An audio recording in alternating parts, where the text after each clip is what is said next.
Good evening, everyone. Good evening. Yeah. Okay, call this meeting to order at 7:33 p.m. All please rise as you can for the Pledge of Allegiance. I pledge allegiance to the flag of the United States of America and to the republic for which it stands, one nation, under God, indivisible, with liberty and justice for all. Please remain standing for a moment of silence or silent prayer as your conscience finds appropriate.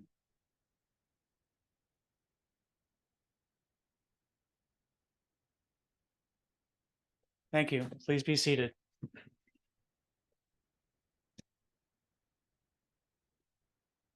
Members of the council, there are 3 members currently present. You have an agenda before you. Are any changes required to this agenda?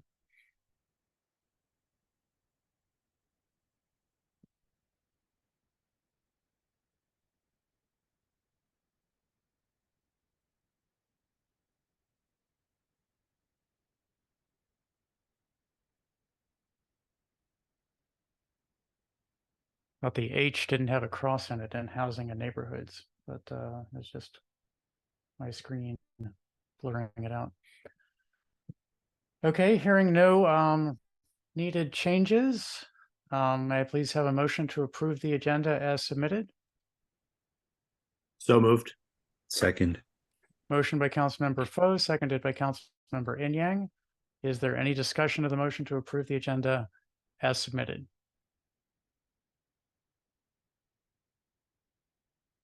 Are there any public comments on the motion to approve the agenda as submitted? Mr. Mayor. Yes, sir. Yeah, I came across something here, but I don't know if you are on that now. So we're just on the agenda. So the plans for the meeting. Do you want and I asked previously if we needed to add or remove anything, but go ahead if you want to add or remove something, or rearrange. No, I just need an explanation of something that I see in this meeting about October 16 special meet about October 16 meetings. I was not there. I don't know what happened. Please, can you explain to me to the detail? Let me know. The minutes On October so 16th. Yeah. So the October 16th meeting, there was a special legislative meeting, and there were minutes that were provided as part of the legislative packet that was distributed to everyone. Distributed to everyone? Yes. So when? So I believe that the link to the meeting materials was sent out on Friday evening by Director Barnes. Yeah, what I understand about that is that it's left for certain people to do some findings, but there was no clear indication on what they find on that October 16 meeting. So that's I want to understand. Well, the only item that's on the agenda this evening for October 16th is the minutes, and the only question is whether they are accurately reflect what happened. Yeah, that minute I want to know what is in the minutes. That's what I want to know. Okay, does this mean that you want to move the October 16th minutes from the consent agenda onto legislative action for discussion? Well, but if you can explain to me what happened in that minute, so it is easy. So there's not really a time during this meeting to do that unless you want to move it to legislative action items. So when do you want us to discuss about that? In this meeting or next meeting? Well, unless you think the minutes are inaccurate, then we should probably discuss it at the next meeting. Okay, well, let's go to the next meeting. Okay. So let's go ahead. Okay. Okay, any additional discussions on the motion to approve the agenda as submitted? Mr. Mayor, just for clarification, the consent agenda, so we're removing the October 16th meeting from this consent agenda, but the rest will go past No, my understanding is that the entire consent agenda. there's just a question about what occurred at the meeting and wanting more explanation, not that the minutes are inaccurate. Okay, thank you. Okay, seeing no raised hands, no open microphones, I'm going to move to a roll call vote. Councilmember Smith is not present. Councilmember Foe, Aye. Councilmember Lingua, Aye. Councilmember Inyang, Aye. Councilmember Kalan.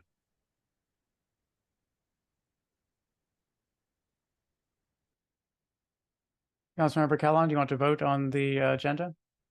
Your microphone is muted. I'm sorry. Aye. No I'm problem. sorry about that. And I abstain. The motion passes 4-0. We'll now move on to the presentations. The first is fiscal year 25 community project funding. Presenter is Ethan Sweep, community liaison for Congressman Glenn Ivey. Mr. Sweep. Hello, Mayor and Council. Thank you for having me. For those who don't know, I am Ethan Sweep. I'm a community liaison for the Office of Congressman Glenn Ivey. And tonight I wanted to just take a second of your time to talk about congressional earmarks, also known as community project funding. Just one sec. I have there's a really pressing. I'm so sorry. But anyway, so yeah, tonight I want to talk to you about community project funding, also known as congressional earmarks that are available through the House appropriations process. In the House, this is also known as community project funding. The Senate has a very similar program, but theirs is known as congressionally directed spending. And we want to make sure that you all are prepared in order to possibly go after some of those congressional earmarks. So in order to better prepare you for this process, we will be having a webinar on December 4th from 3 to 4 p.m. I'll be sending out information about that soon, but we would love to have you all show up. We're going to talk about what the earmark process looks like, as well as some lessons learned from this past year. So, you know, like I said, we can have you the most prepared. What I want to make a little clear about the process is that we do not know what this process will look like in fiscal year 2025. So whenever we have to wait until the guidance comes out in sometime in February. I think this year it came out late February, early March. But in the meantime, if you go to the House Appropriations website in the upper right-hand corner, you can see member requests, and there it will have this last year's guidance as well as several of the past years. So you can kind of get yourself acquainted with the types of projects that have been funded in the past, different types of programs and accounts that are open. And if you go to our website, ivy.house.gov, under the Services tab, you'll see fiscal year 2024 community project funding, which will detail the 15 projects that we were allowed to submit to the Appropriations Committee this year and the amount of funding that they can receive. So with that, if you all have any questions, I'd be happy to answer some of them. Thank you, Mr. Sweep. Council, do you have questions for Mr. Sweep about the community project funding process or limitations? Mr. Mayor. Go ahead, Councilmember Inyang. First, I appreciate you taking the time and reaching out to us, and look forward to the training. We'll definitely try to attend if I can. Briefly, is there what I guess I'm trying to have a level of understanding of like the the level of ambition of some of the projects, right? I'm assuming we're competing, with other towns and municipalities for a town of our size. Do you have a sense of these are the sort of size of projects or types of projects that we can sort of think about and as we're trying to envision what makes the most sense for us? Yeah, so there is really no like set minimum or maximum, I think, on a lot of what projects that you request. What I would say is that, these are congressional earmarks, so we should definitely think big. Think about, things that you might not be able to necessarily fund on your own as a municipality. I mean, I think there were projects that we submitted this year that were anywhere from, a couple $100,000 to, I think we submitted one up to 10, that was like $10 million. They all didn't get their full amount of funding, or most of them didn't. That is up to the committee. But that's what I would say, is that with these, we should definitely think big. Thank you. Any additional council questions? Councilmember Foe, it looks like you were ready. Mr. Sweep, thank you for being here this evening. You mentioned a website where we could find access to previous grants awarded. What was the website? So you can go to our website, iv.house.gov, IVEY, and under the services tab at the very bottom, there should be one that says fiscal year 2024 community project funding, and that is the list of 15 projects that we submitted to the committee. Thank you very much.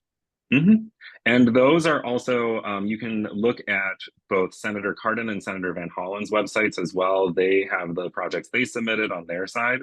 And every member of the U.S. House of Representatives is required to post the projects that they funded. So if you want more than just that, then you can just poke around at any sort of representative you like. You said it was under services, appropriation requests? No, it should be at the very bottom. It says fiscal FY24 community project funding, right? Let me pull mine up here. Community funding, project funding, FY24. Yes. Thank you.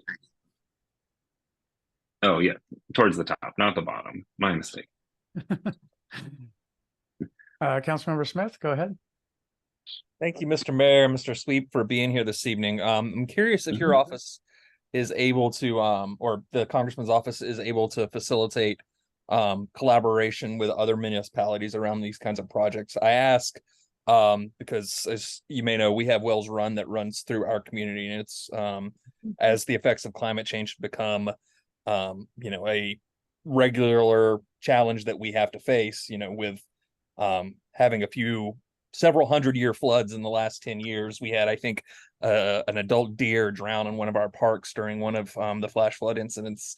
All that to say, we could do a ton. Well, we can't, but if we did a ton for stormwater mitigation here in Riverdale Park, it wouldn't change much because Wells Run, several municipalities, the mayor might know the number off the top of his head, but drain into that and through our community that creates this problem. So as you said, think big. That's something that we definitely wouldn't be able to handle ourselves. And, several neighboring municipalities would benefit from as well. So I'm interested in how we could work with those, if your office could facilitate that, or if, there's some other process. Yeah, you're definitely not the first one to kind of talk to me about this idea. I would say, let's, if you want to get a group of municipalities together and share like a common vision, you can set up a meeting with me and possibly our district director, Beth McKenzie, as well. And we can talk about, projects that were funded in the past and what that might look for you guys as like as a collective of municipalities going after an earmark. Awesome, thank you. Any additional council questions for Mr. Sweet? That sounds like a great council committee opportunity right there. Some humble for us. I appreciate the work. Fantastic.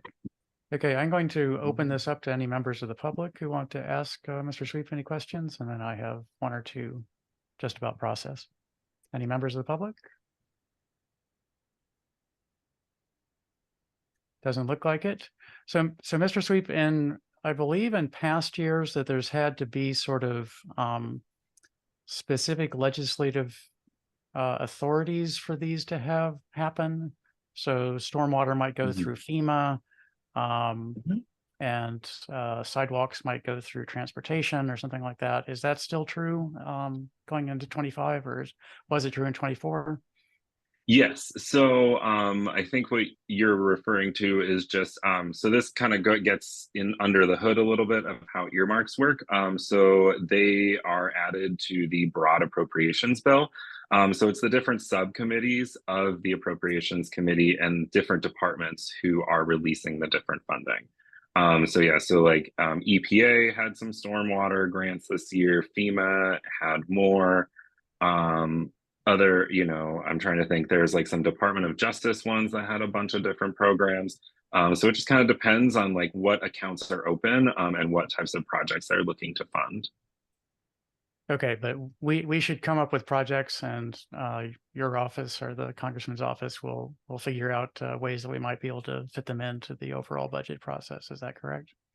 Yes, but you should definitely check out the guidance, and we'll let you know when that comes out too, just to make sure that the projects are in line with where the funding is going. Okay, very good. Thank you very much. Any additional questions or comments before we let Mr. Sweep have the rest of his evening back? Okay, thank you, Ethan. Really appreciate you coming. I will be reaching out to you sometime in the next few weeks to discuss the Army Reserve Center again. So please expect to hear from me. Okay, I will. Thank you. And thank you very much for coming and letting us know about this. Appreciate it. Absolutely. You guys have a great night. Thanks. Okay, next item on the agenda is Small Business Saturday Proclamation, and that's for me to read, so let's go. Whereas the town of Riverdale Park celebrates our local small businesses and the contributions they make to our local economy and community. And whereas according to the U.S. Small Business Administration, there are 33.2 million small businesses in the United States. Small businesses represent 99.7% of firms with paid employees. Small businesses are responsible for 62.7% of net new jobs created since 1995. And small businesses employ 46.4% of the employees in the private sector of the United States. And whereas 68 cents of every dollar spent at a small business in the United States stays in the local community, and every dollar spent at small businesses creates an additional 48 cents in local business activity as a result of employees in local businesses purchasing local goods and services. And whereas 72% of consumers reported that Small Business Saturday 2022 made them want to shop and dine at small, independently owned retailers and restaurants all year long. And whereas the town of Riverdale Park supports our local businesses that create jobs, boost our local economy, and preserve our communities. And whereas advocacy groups, as well as public and private organizations across the country, have endorsed the Saturday after Thanksgiving as Small Business Saturday, now therefore I, Alan K. Thompson, Mayor of the town of Riverdale Park, do hereby proclaim November 25th, 2023 as Small Business Saturday, and urge the residents of our community and communities across the country to support small businesses and merchants on Small Business Saturday and to shop small throughout the year. Y ahora en español, proclamación. Considerando que la ciudad de Riverdale Park celebra nuestras pequeñas empresas locales y las contribuciones que hacen a nuestra economía y comunidad local, y considerando que, según la Administración de Pequeñas Empresas de Estados Unidos, hay 33.2 millones de pequeñas empresas en Estados Unidos, las pequeñas empresas representan el 99.7% de las empresas con empleados remunerados, las pequeñas empresas son responsables del 62.7% de los nuevos empleos netos creados desde 1995 y las pequeñas empresas emplean al 46.4% de los empleados del sector privado en Estados Unidos. Y considerando que 68 centavos de cada dólar gastado en una pequeña empresa en los Estados Unidos permanece en la comunidad local y cada dólar gastado en pequeñas empresas crea 48 centavos adicionales en la actividad empresarial, lo que como resultado que los empleados y las empresas locales compran bienes y servicios locales. Y considerando que el 72% de los consumidores informan que el Small Business Saturday 2022 lo hizo querer comprar y cenar en pequeños minoristas y restaurantes de propiedad independiente durante todo el año, considerando que la ciudad de Riverdale Park apoyó a nuestras empresas locales que crean empleos, impulsan nuestra economía local y preservan nuestras comunidades, y considerando que grupos de defensa, así como organizaciones públicas y privadas de todo el país, al respaldo al sábado después del Día de Acción de Gracias, como el sábado de las pequeñas empresas, ahora, por lo tanto, yo, Alan K. Thompson, alcalde de la ciudad de Riverdale Park, por lo presente proclame el 25 de noviembre de 2023 como sábado de pequeñas empresas. Estamos a los residentes de nuestra comunidad y a las comunidades de todo el país a que apoyen a las pequeñas empresas, comerciantes el sábado de pequeñas empresas y a que compren en pequeñas empresas durante todo el año. Thank you very much. I need to sign that and get that into the hands of Pam Wu from the Small Business Community Organization. So let's move on to the next presentation, which is Municipal Government Works. Proclamation. The Mayor and Council of the Town of Riverdale Park proclaimed November to be Municipal Government Works Month. Whereas the Town of Riverdale Park was incorporated in 1920, and whereas Maryland is home to 157 other municipalities, and whereas municipal government represents the most responsive level of government, allowing citizens to have direct access to elected officials, and whereas in an effort to educate citizens about municipal government and the importance of their participation, the Town of Riverdale Park is proud to promote municipal government awareness, and whereas municipalities have enhanced the quality of life for their respective residents, maintaining natural and historic sites and structures, and helping to make Maryland a great place to live, work, play, and explore, therefore be it proclaimed that the Mayor and Council of the Town of Riverdale Park hereby join the Maryland Municipal League in declaring November to be Municipal Government Works Month in Riverdale Park. Y ahora en español. El alcalde y el consejo de la ciudad de Riverdale Park proclaman noviembre ser mes de trabajos de gobierno municipal, mientras que la ciudad de Riverdale Park fue incorporado en 1920 y mientras que en Maryland es el hogar de 157 otros municipios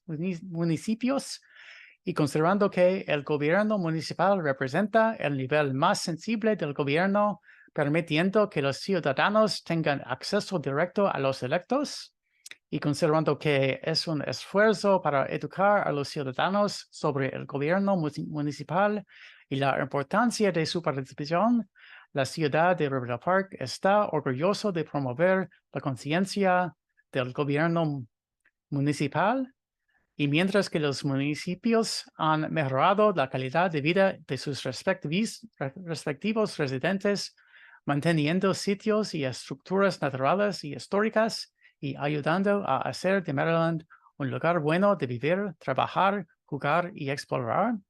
Por lo tanto, ser proclamado que el alcalde y el consejo de la ciudad de Riverdale Park, por unirse a la Liga Municipal de Maryland en declarar noviembre para ser mes de obras gobierno municipal en la ciudad de Riverdale Park. Muchas gracias. And I'll just mention that the mayor is very definitely directly accessible. I get phone calls and knocks on my door all hours of the day and night. So municipal government is accessible. Last of the proclamations for this month is a proclamation in recognition of Veterans Day. Whereas in 1954, President Dwight D. Eisenhower signed a bill proclaiming November 11th as Veterans Day and called upon Americans everywhere to rededicate themselves to the cause of peace. And whereas President Eisenhower also issued a presidential order directing the head of the Veterans Administration to form a Veterans Day National Committee to organize and oversee the national observance of Veterans Day. And whereas each year the Veterans Day National Committee releases an official poster with a theme for Veterans Day, and the theme for Veterans Day 2023 is service. And whereas the sacrifices of those who serve and have served in the armed forces and their families has been vital in maintaining our freedoms and way of life. And whereas veterans are brave and selfless individuals who willingly put themselves in harm's way to defend the lives and liberty of others. And whereas veterans make significant contributions to the community in all phases of our economic, social, cultural, and political life. And whereas the town of Riverdale Park honors veterans and will recognize and honor our veterans on November 11th at 11 a.m. with a special ceremony. Now, therefore, be it resolved that the town of Riverdale Park Mayor and Council do hereby proclaim November 11th, 2023 as Veterans Day and call on everyone in our community to recognize and honor Veterans Day with appropriate programs, ceremonies, and activities. Y ahora en español, proclamación. Considerando que en 1954 el presidente Dwight Eisenhower firmó un proyecto de ley al proclamar el 11 de noviembre como el Día de los Veteranos y pedía a todos los estadounidenses de todo el mundo que volvieran a dedicarse a la causa de la paz. Y por cuanto el presidente Eisenhower también emitió un orden presidencial ordenando al jefe de la Administración de Veteranos que forme un Comité Nacional del Día de los Veteranos para organizar y supervisar la observancia nacional del Día de los Veteranos, y considerando que cada año el Comité Nacional del Día de los Veteranos publica un cartel oficial con un tema para el Día de los Veteranos, y el tema para el Día de los Veteranos 2023 es servicio, y considerando que los sacrificios de quienes sirven y han servido en las Fuerzas Armadas y sus familias han sido vitales para mantener nuestras libertades y nuestra forma de vida, y considerando que los veteranos son personas valientes y desinteresadas que voluntariamente se ponen en peligro para defender las vidas y la libertad de los demás, y considerando que los veteranos hacen contribuciones significativas en la comunidad en todas las fases de nuestra vida económica, social, cultural y política, y por cuanto la ciudad de Riverdale Park honrará a los veteranos y reconocerá y honrará a nuestros veteranos el 11 de noviembre a las 11 a.m. con una ceremonia especial. Ahora, por lo tanto, se resuelve que el alcalde y el consejo de la ciudad de Riverdale Park proclaman el 11 de noviembre de 2023 como el Día de los Veteranos. Hacen un llamado a todos en nuestra comunidad para reconocer y honrar el Día de los Veteranos con programas, ceremonias y actividades apropiadas. Very proud to sign that proclamation. Okay, everybody still here? We now move on to someone other than me speaking, and that will be an update on the capital improvement plan projects related to the American Rescue Plan Act, ARPA.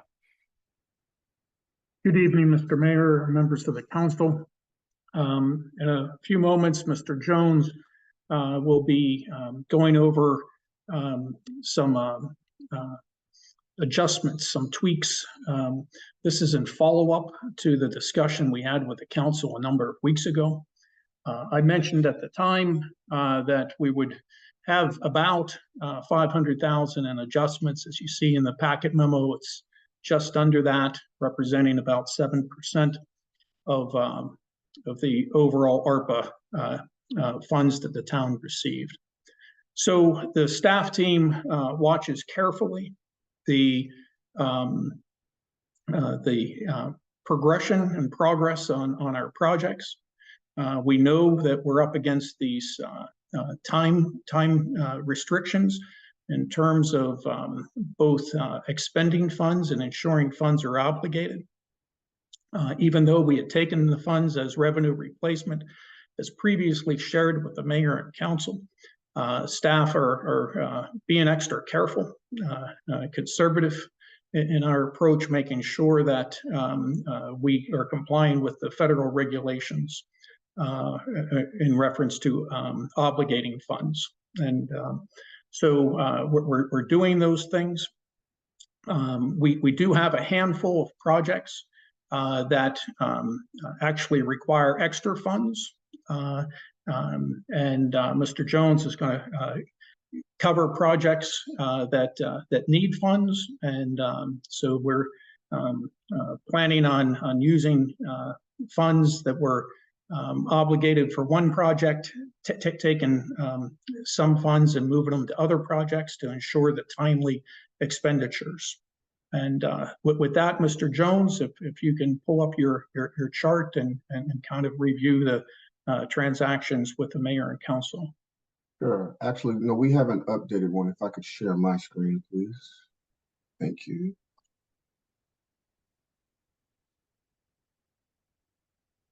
Okay. Well, thanks, John, for the introduction. So this chart shows the projects that we have available to transfer from, and then on the right side we have projects that we will require additional funding for. So as John mentioned, the staff have been working hard to make sure that all of our funds are expended and we are adhering to the federal guidelines. We do have 5 projects listed here, and then we have a program, and that is shown on the bottom portion of the chart. So to begin, the first project that we've identified, pedestrian walkway and Queensbury Road security. That project is listed in the budget book and is available online. That's project number 23PW06. The second is the public Wi-Fi, which is identified as 24DSO2. We have sidewalk improvements, 22DSO2, neighborhood service vehicle replacements, 23NSO1, and lastly, the electric charging stations, 23NSO2. And the total. Go ahead. I'm sorry, Mr. Jones. Yeah, so the total that we have there is $312,421. And yeah, John, you had input?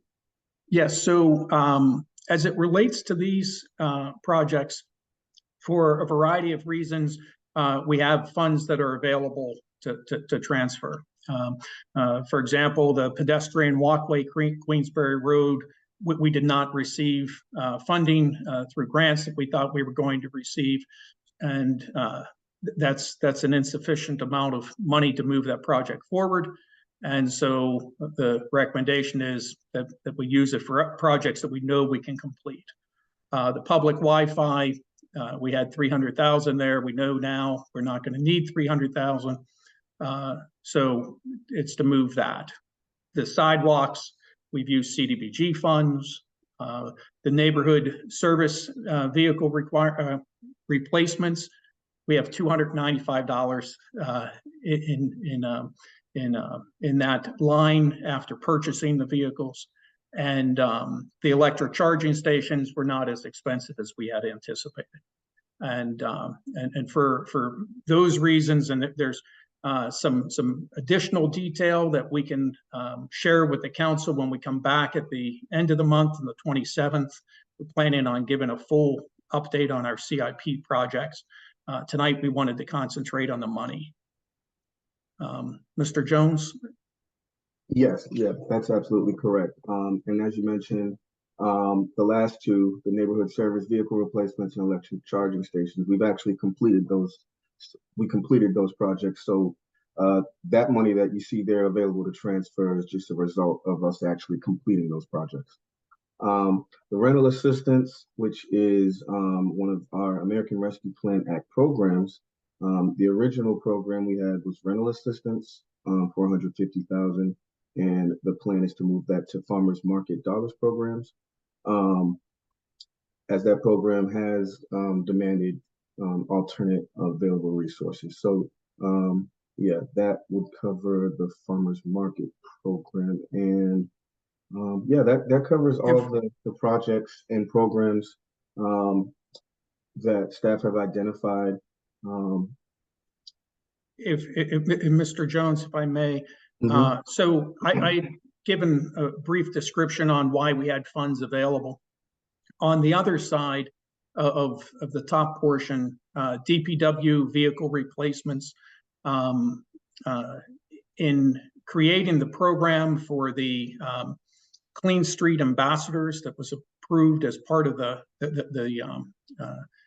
spending plan for ARPA and in our 2024 budget. We did not anticipate how we're going to have folks move about the town. So the plan is to expend funds to actually get electric golf carts that the staff will be able to go about the town as they're cleaning. The pocket park, the estimates that we're getting, projections from the engineer, are much higher than initially anticipated.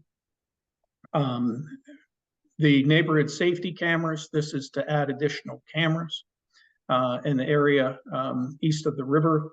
The DPW renovations, that project is also running about $30,000 short based on our updated projections.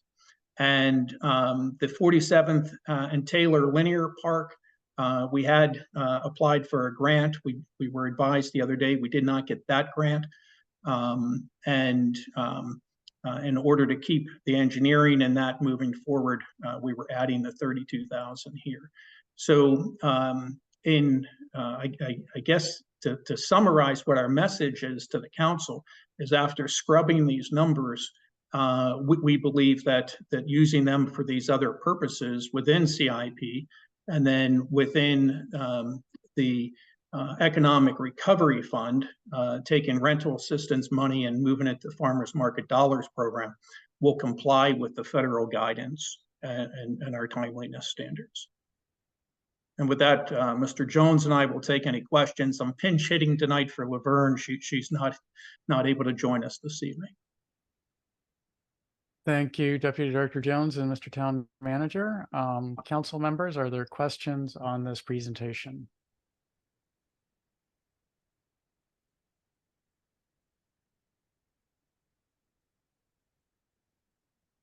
Councilmember Enyang, you've unmuted, so. Yeah, I appreciate the update, and I think the voiceover sort of was helpful to know that the last two lines on the left were leftover projects, whereas, and then some of them are, we just don't have the funding to do it, and so we want to move it around. I don't know if we're going to actually share this with anyone else, but I think it would be helpful to sort of add another column or so to sort of describe that. The concern I have, again, could you mention again for the public Wi-Fi, the 120,000, the 120 there is not insufficient funds for the public Wi-Fi? Okay, so first, if we go in our Wayback Machine to talk about the public Wi-Fi, the staff have kind of adopted this as the working title of the project, but it includes other things as well. So public Wi-Fi, solar charging stations for cell phones, and in addition to that, exploring solar powered EV charging stations. And so the project description was more broad. and there's $300,000 in that project. And staff in looking for how to have a public Wi-Fi project more limited, because to do something very broad, 300,000 would not necessarily be sufficient, but to do something limited where we are having public Wi-Fi in the town center, having public Wi-Fi in the park that be developed on 54th, public Wi-Fi in the Adam and Emily Plummer Park area, and as well as over at the Boys and Girls Club area. Those areas, we believe that we can do those things and have the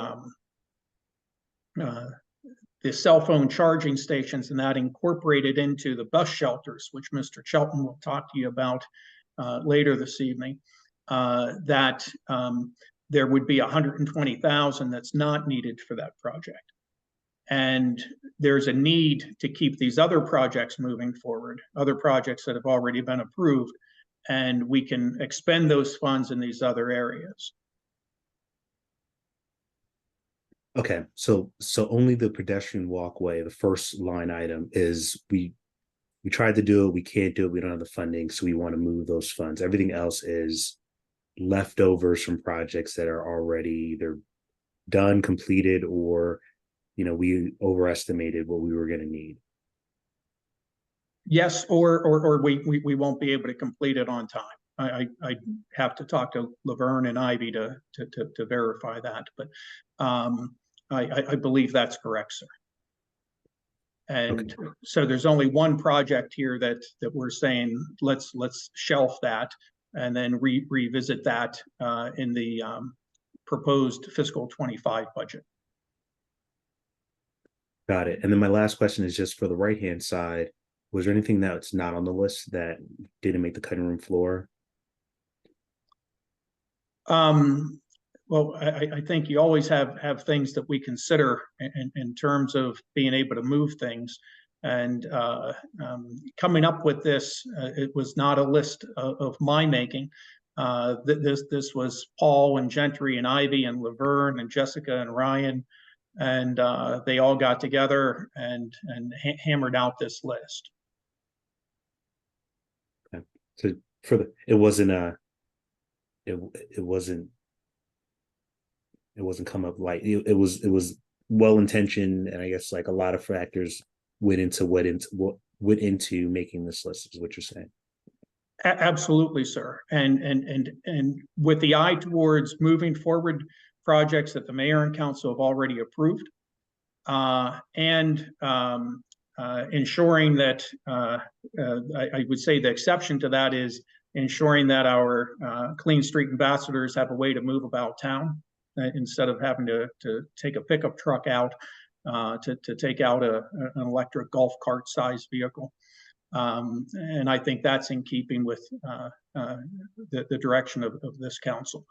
And so yes, the short answer is what we're trying to keep things moving, but also very realistic on we have to get the funds obligated, we have to get the funds expended. Got it. Last question, just from like the numbering system. The first number is the year in which it was approved, and then the initials are like the office or department, right? Yes, and so that numbering system is something that was in place long before I arrived. As you can tell, the DPW vehicle replacement in the top right-hand side has an 11. Yeah. So that's something that I think Mr. Jones is going to try to come up with a different numbering system, if not for fiscal 25, soon thereafter. So we're not carrying something from 12 plus years ago. Thank you. At least we're able to keep it to 2 digits, right? If we needed 4 digits to track some of these, that would be bad. Okay, any additional council questions on this presentation? I have no question about it. Thank you.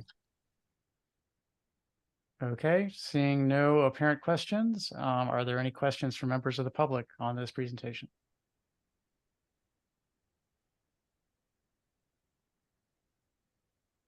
Okay. I just want to mention on the rental assistance to farmers market dollars. I think we've had sort of low uptake on the rental assistance for many, since we instituted the program, and high uptake on the farmers market dollars. So I'm glad to see that we'll be able to continue that program longer. Yes, and the original plan was we were going to start winding that program down, and this will allow us to continue the program longer, sir. Yes, and that is very good news. Okay, moving on the agenda is my report. I'll start out by saying I was contacted by Councilmember Mejia. She is ill and will not be joining us this evening. I already mentioned it in the presentation earlier. There will be an observation of Veterans Day on Saturday at 11 a.m. at the Veterans Monument in the town center, historic town center. And I hope that that many people will join me there. And I hope to be reading out the names of current and former town residents who are or were veterans. And so please provide those through the town so that I can collect those.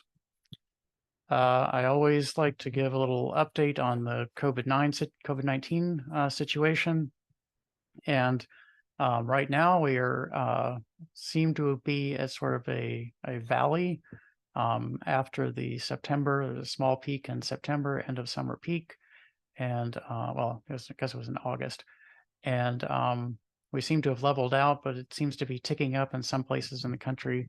So you're safe for the moment, but it's a good idea to keep your protections in place so you're not part of the increasing caseload moving forward. On last Wednesday, the Legacy Mixed Use Town Center Local Design Review Committee had a meeting and had a presentation from the Werline Development, the developer for the proposed lofts project. And they were discussing the small building, which is where the Archie Edwards Jazz was for a while. And before that, the Riverdale Bookshop. And they presented a 3-story building, lots of detail about exactly what they plan to put in there. It will have retail on the ground level and a total of 4 2-bedroom apartment units above, in the 2 stories above, 2 on each story. And there was a lot of discussion, but this was a pre-application informational conference, and I at least am still digesting the many dozens of pages of backup documentation and drawings that they presented. And we will be providing them feedback on that as we move forward. I mentioned this at the work session last week. On October 16th, then there was an ad hoc council committee that was created, the October 2, 2023 Council Conduct Committee. And we are looking into some events that occurred at October 2nd and whether there are systemic issues, structural issues that need to be addressed in order to prevent future recurrence. And that committee met once this month. I'm looking to schedule another meeting of that committee as quickly as practicable. So committee members, please be ready to sharpen your pencils and let me know what your calendars look like. And the committee members are Councilmember Foe, Councilmember Inyang, and Director Barnes, and myself as chair. Last item, a little bit of good news. I was contacted a few months ago by a resident in the what I call the Quintana Quesada neighborhood, sort of, I get my directions correct here, northwest of the intersection of East-West Highway and Kenilworth, saying that there is this apparently mostly completed connector between Quesada and the Kennel Fair parking lot. That's where the post office is on Kenilworth. and that it would make it easier for people to get across Kenilworth if that were opened. And I was very happy to hear late last week that the Purple Line team that staff had reached out to opened up that road. There's still there's a truck that was parked in front of the closed road, so people couldn't actually get through, at least over the weekend. But the road is open, and we hope to have traffic flowing through there and provide a little bit of relief to that neighborhood. So I was very pleased to have that bit of good news to take me into the weekend. And that concludes my report for today. And let's move on to Town Manager's report. Mr. Town Manager.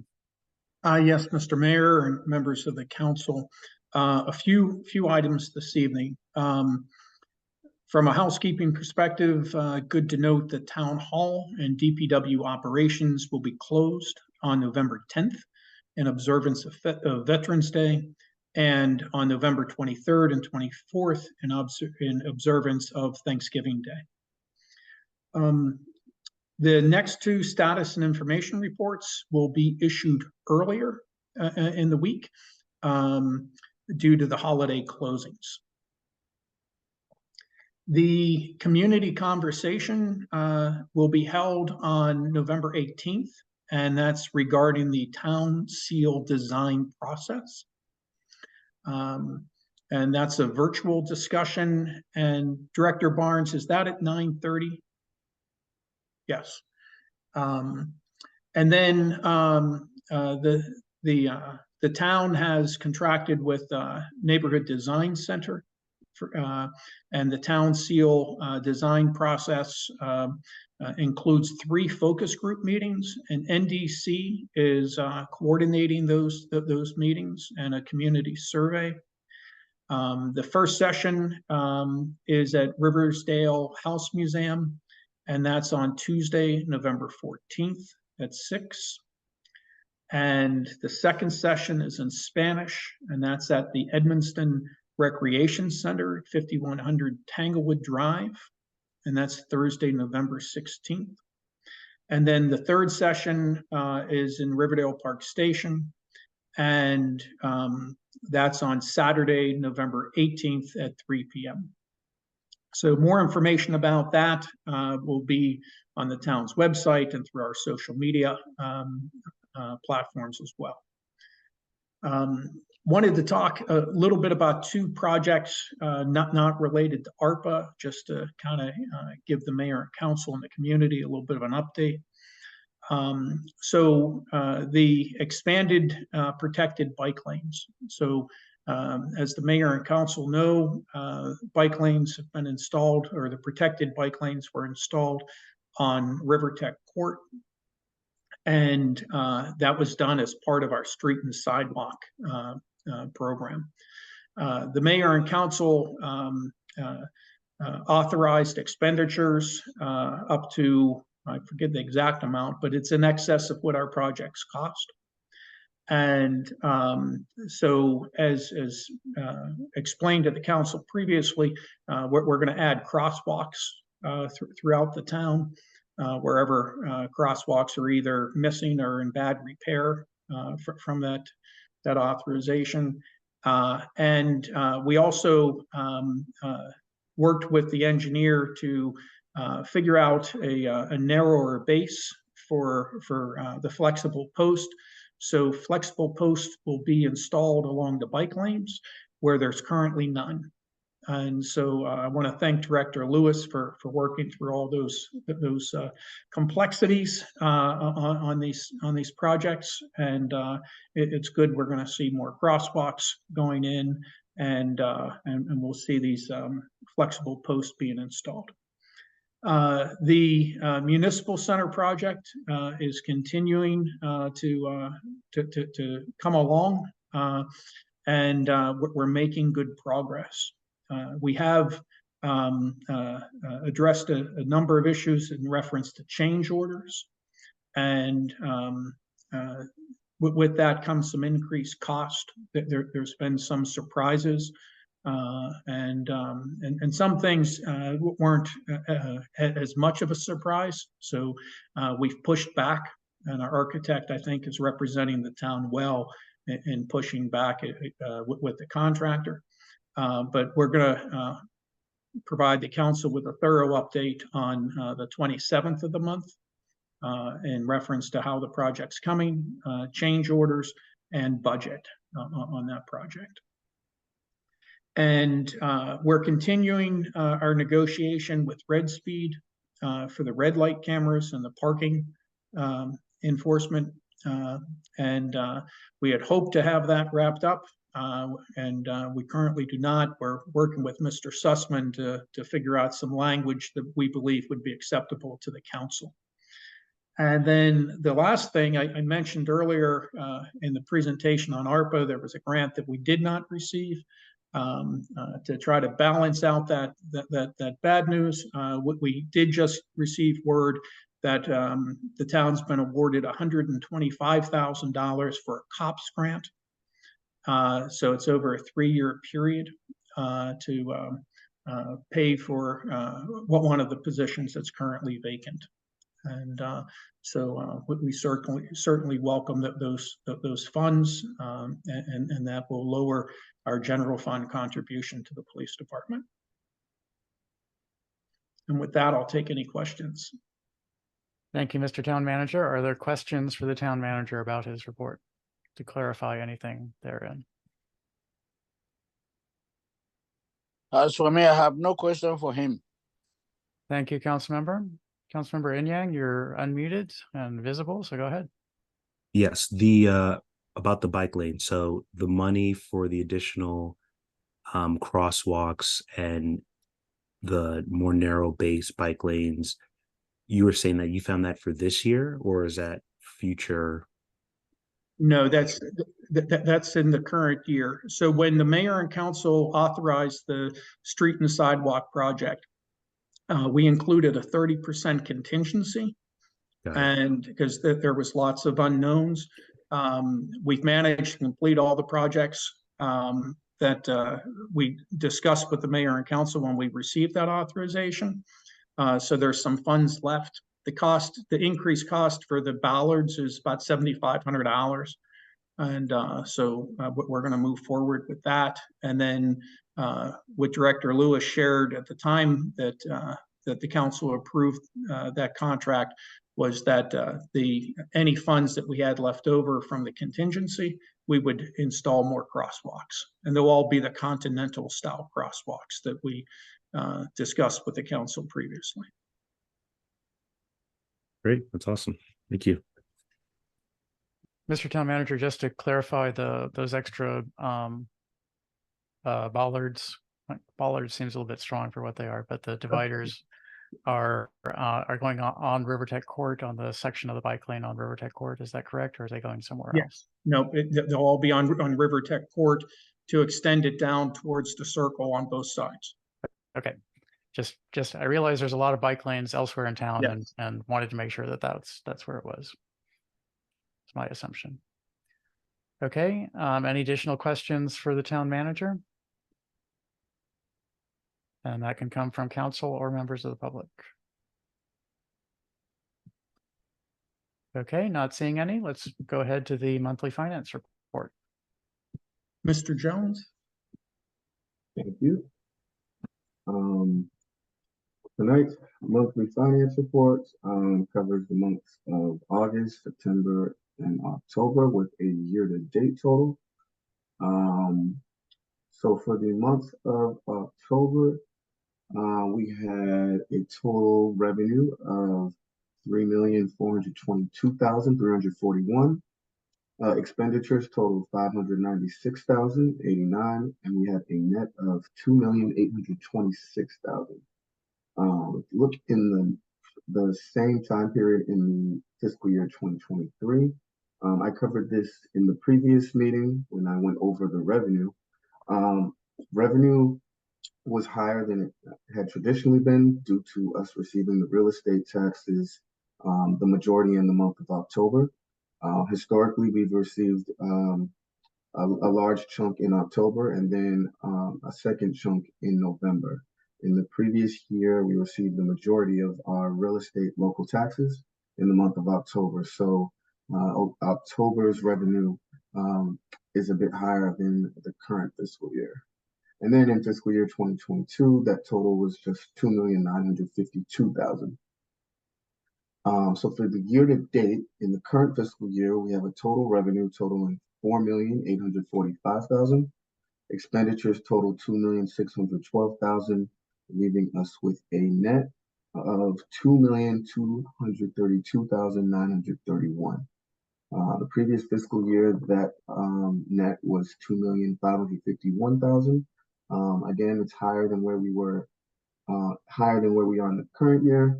We did receive the majority of our real estate taxes in the month of October, so that's why we have a higher balance there. And then in fiscal year 2022, the net we have there is $2,083,316. So yeah, at this point in the current fiscal year, we do expect to receive another chunk of real estate taxes in the month of November. Prince George's County is operating how they typically do, not issuing out any late notices, so we don't expect things to be different than they've been in the previous years. So we expect to receive a decent amount in the next month.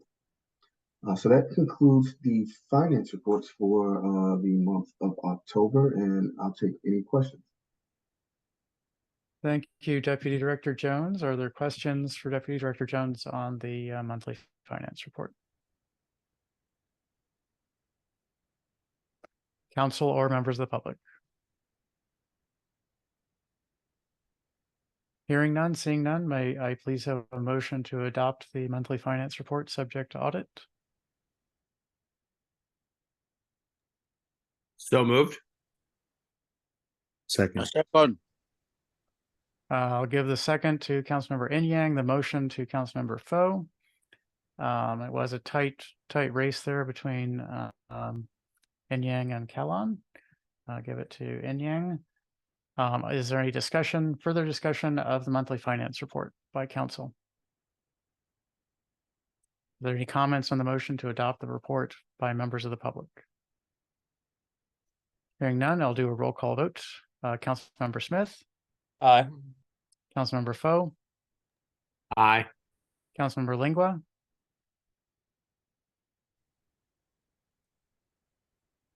Councilmember Lingua, you are muted.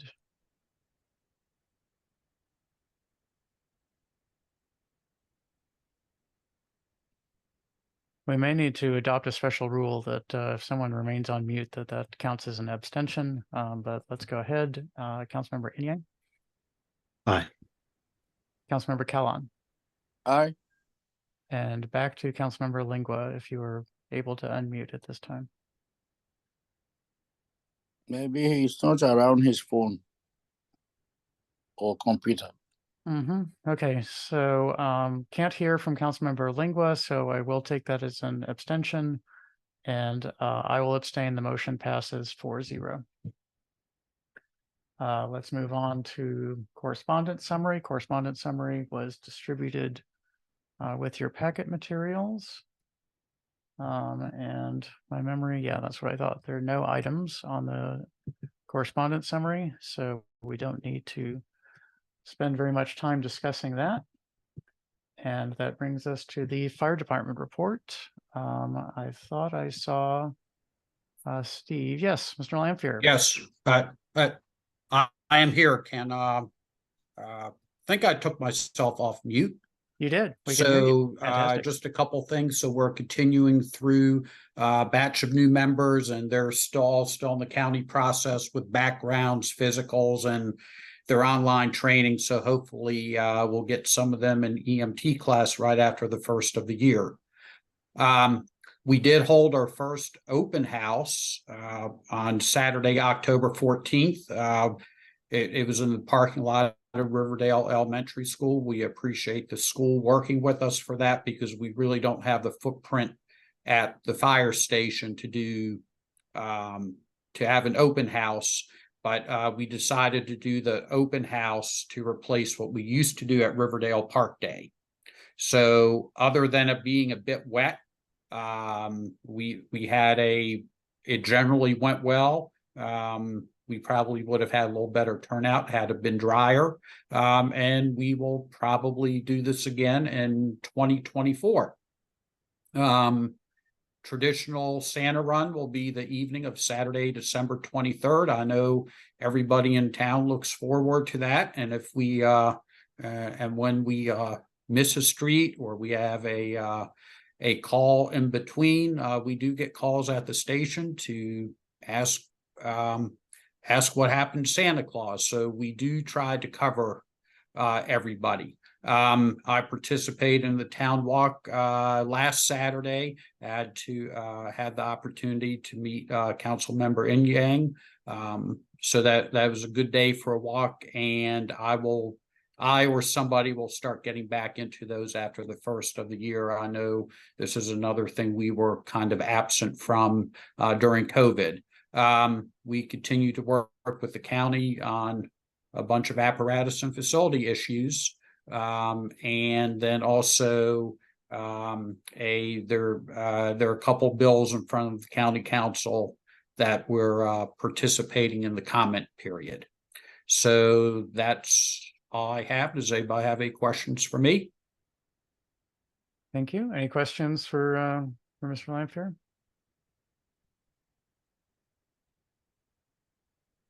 Mr. Mayor. Councilmember Yang, go ahead.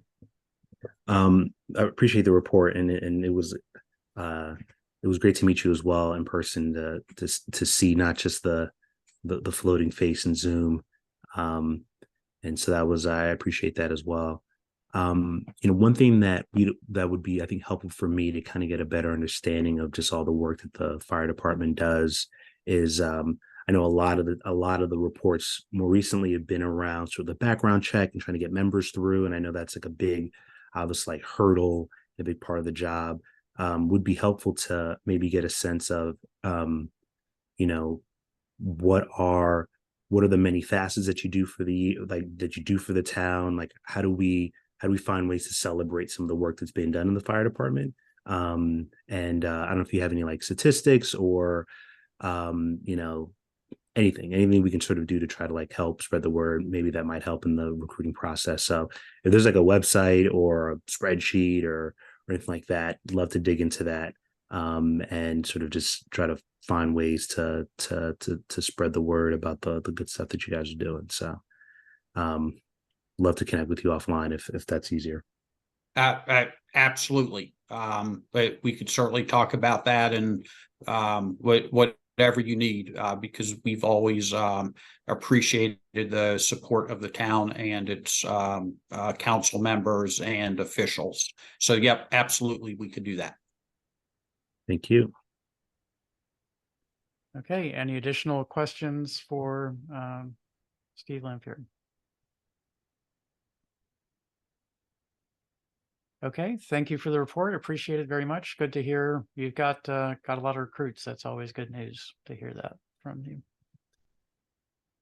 Moving on the agenda, next item is council committee and ward reports, and let's start with Councilmember Smith, Ward 1. Thank you, Mr. Mayor. Good evening, everybody. I was glad to hear the mayor's proclamation on Municipal Government Works Month. Is that what it was? The official title was? Yeah. I heard celebrating our municipal workers and our staff, who are always great. Never want to pass up an opportunity to compliment them on the great work and dedication and professionalism that they show our town. So thank you to the staff as always. Looking forward to seeing folks at the Veterans Day observance. I hope to be there. This is I unfortunately realized as the mayor was reading that proclamation that this year is 20 years since I enlisted in the Army, which should not be possible. So I'm very old is the point of that. But looking forward to that and encourage folks to any veterans that you know in their life, just sit down and have a conversation with them. We have an issue of a civil military divide in our country. We're less than 1% of our country has served in the military, and a lot of folks don't necessarily understand the specific challenges the veteran community faces as well as the benefits that we bring to a community, an organization, wherever we may be. So encourage everybody to do that. As the mayor noted, we did receive a presentation in the LMUTC committee from Werline, who is one of the two developers on the project, and primarily from other people that don't have decision-making authority for Werline, namely their consultant, their lawyer, their architect. As I've spoken about before, I'm definitely in favor of the construction of more housing in Riverdale Park. We are in a housing affordability crisis in this area and in the country at large. I support the construction of housing in this location, and I would love to continue supporting the Werline and Douglas project for the lofts at Riverdale Park. It's unfortunate that every public forum I've attended where we've had the opportunity to engage with those folks, which there haven't been many of them, we get a lot of promises that end up being empty and not followed through upon in terms of my primary primary concern, which is community engagement around the project. I'd like to say that after our discussions in the LMUTC meeting that would get better.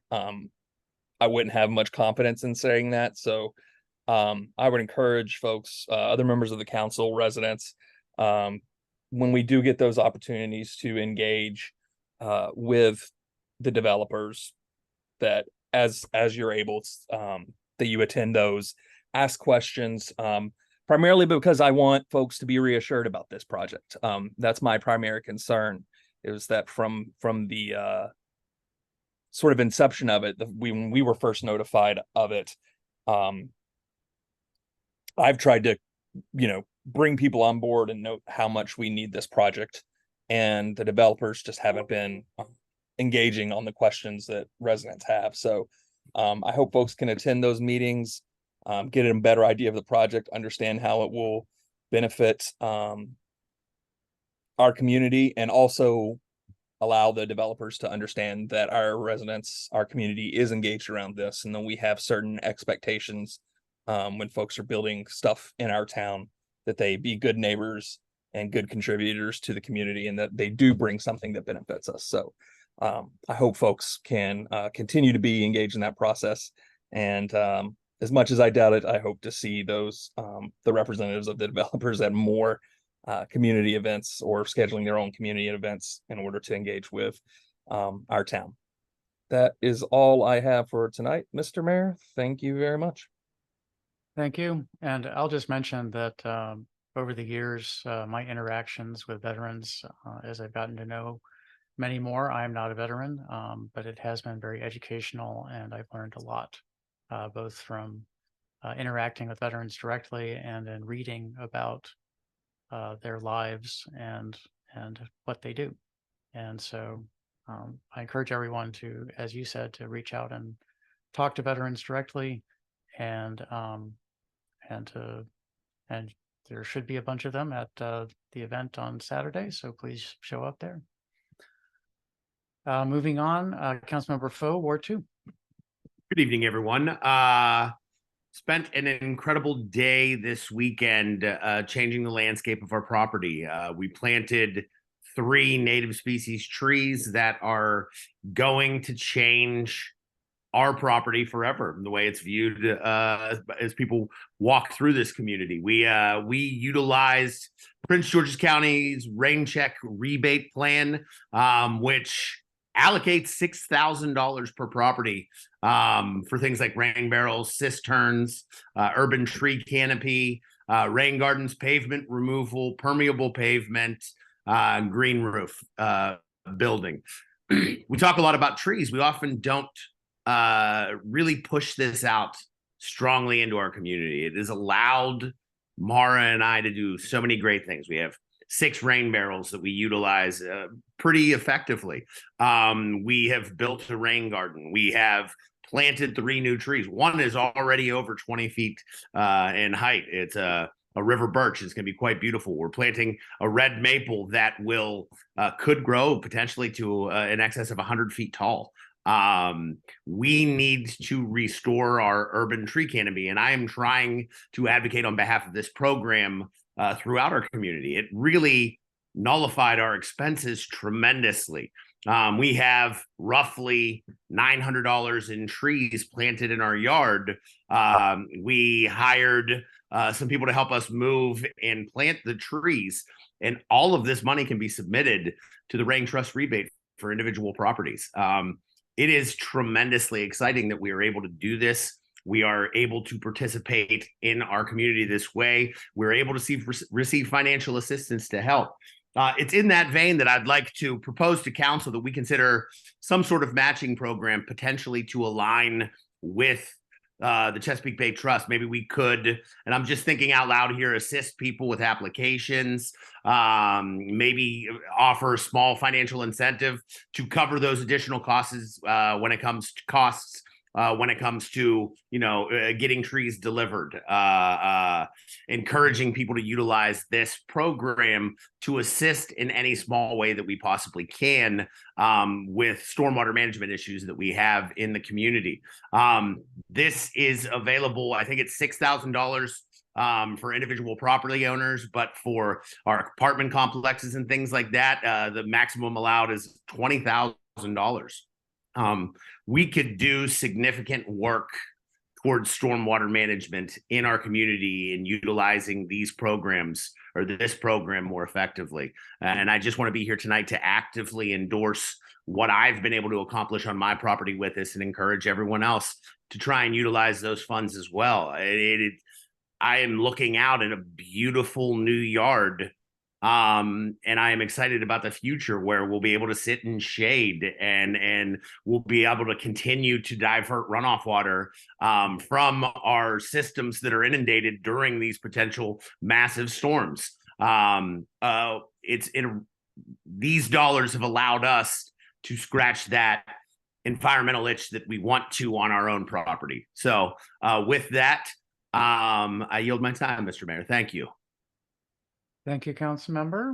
Councilmember Lingua, have you addressed your audio issues? Are you available to present a report? Ward 3.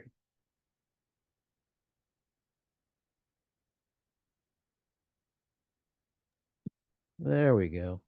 Fantastic. Good to hear you. Thank you.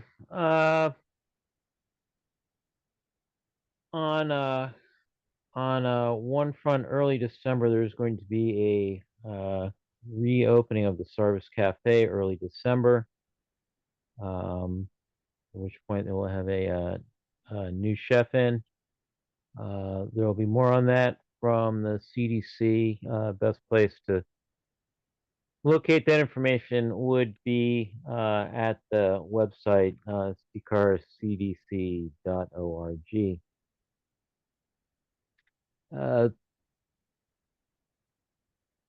Back in mid-October, the fall conference, which was held in College Park at the hotel, found that to be a very informative 2.5 days. Ran into a number of people, including the new head for the National League of Cities, and some others. One of the more interesting programs that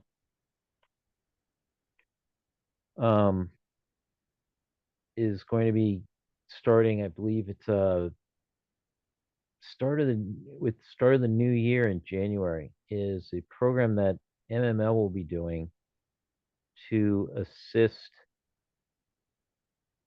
municipalities with identifying and applying for various grants that are available at different levels. There's going to be more on that on the MML website in the coming weeks. I think it's something that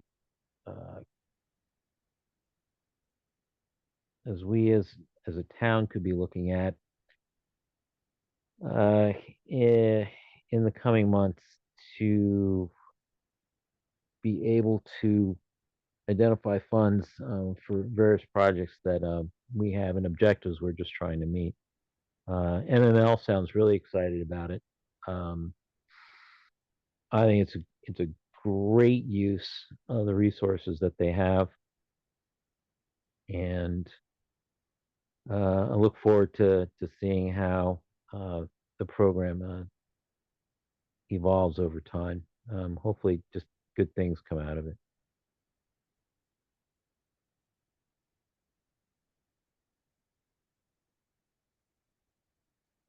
That pretty much covers everything that I would really want to be bringing up this evening regarding the past month. Thank you very much, Councilmember. So, Councilmember Inyang, Ward 4.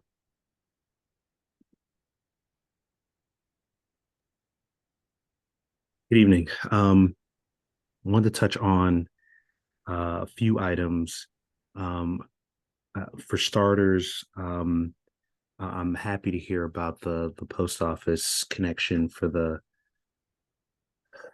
Quintana Casada. You know, what's funny is I talked to a few residents there and I asked them, like, what do you call this neighborhood? And they sort of struggled to find a name for it. And I think that it's sort of ironic, maybe it's not the right word, but it's indicative of, like, I think how that neighborhood has been invested in.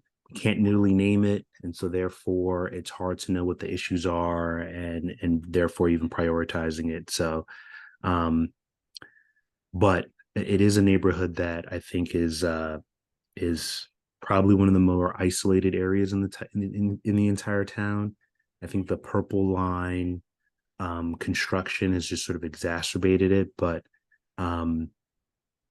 you know, a resident reached out, had a great conversation with her, and she sort of laid out a bunch of things, but one of them was specifically around the 54th Avenue and Quesada Road intersection, where, and even if, you know, I tried to drive through it today, but even looking at like Google Map images, right, I don't think there's like a street light there at all.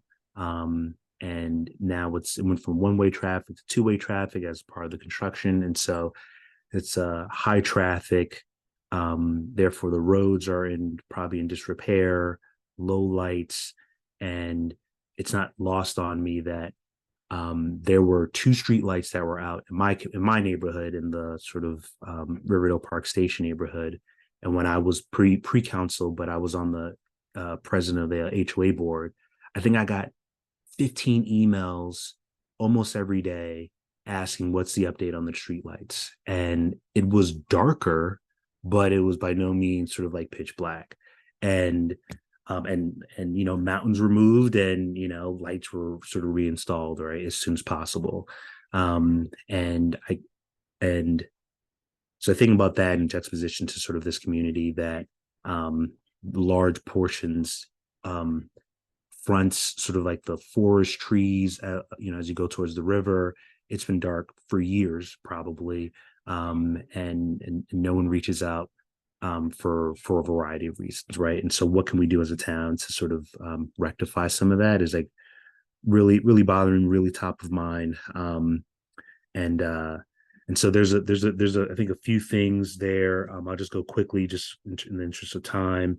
I'd be curious to sort of see, I'm not sure if like our street maintenance is sort of on like if we either rate streets or they're in a cycle. And so we'd just be curious to sort of know those streets, where they fall on sort of like the existing like maintenance list. I talked about the lights, sidewalks and paths. I think it's like, you know, there are very few sidewalks at all. And the pedestrian bridge that crosses and gives it access across the river into the park is something that I remember hearing about it being in construction, or it used to be there, it was closed. And so it's definitely something that I think the absence of it, the only way to exit the community is you basically have to like get out onto Kenilworth Avenue and East West Highway, right? And so I think of what I mentioned when about the Purple Line. My biggest concern about the Purple Line is that it is a stop that people never get on or off and access because it's inaccessible, right? And this community was less than a quarter of a mile to the Purple Line station stop. And at the moment now, it's not designed for anyone to use it. And so they have been inconvenienced for 10 to 15, 20 years. This thing finally gets done, and they probably want to be able to access it because you can't walk or bike there safely, right? And so what can we do in our terms of our prioritization to like rectify some of that? So that'll be top of mind. Great to hear from the Councilman Ivy's office in terms of like these community project funding. I think there's probably, if we put our heads together, a community project size type of investment that we can sort of try to lobby and sort of see if there's anything there for that. The other thing, quickly, the Albion Park survey. So the Albion Street or Albion Road, which is like literally right behind my house. I believe it's in College Park, but it's Riverdale Park it's super close. I know 2 years ago or 3 years ago, there was a whole movement where that would, from being sold to a developer, that now the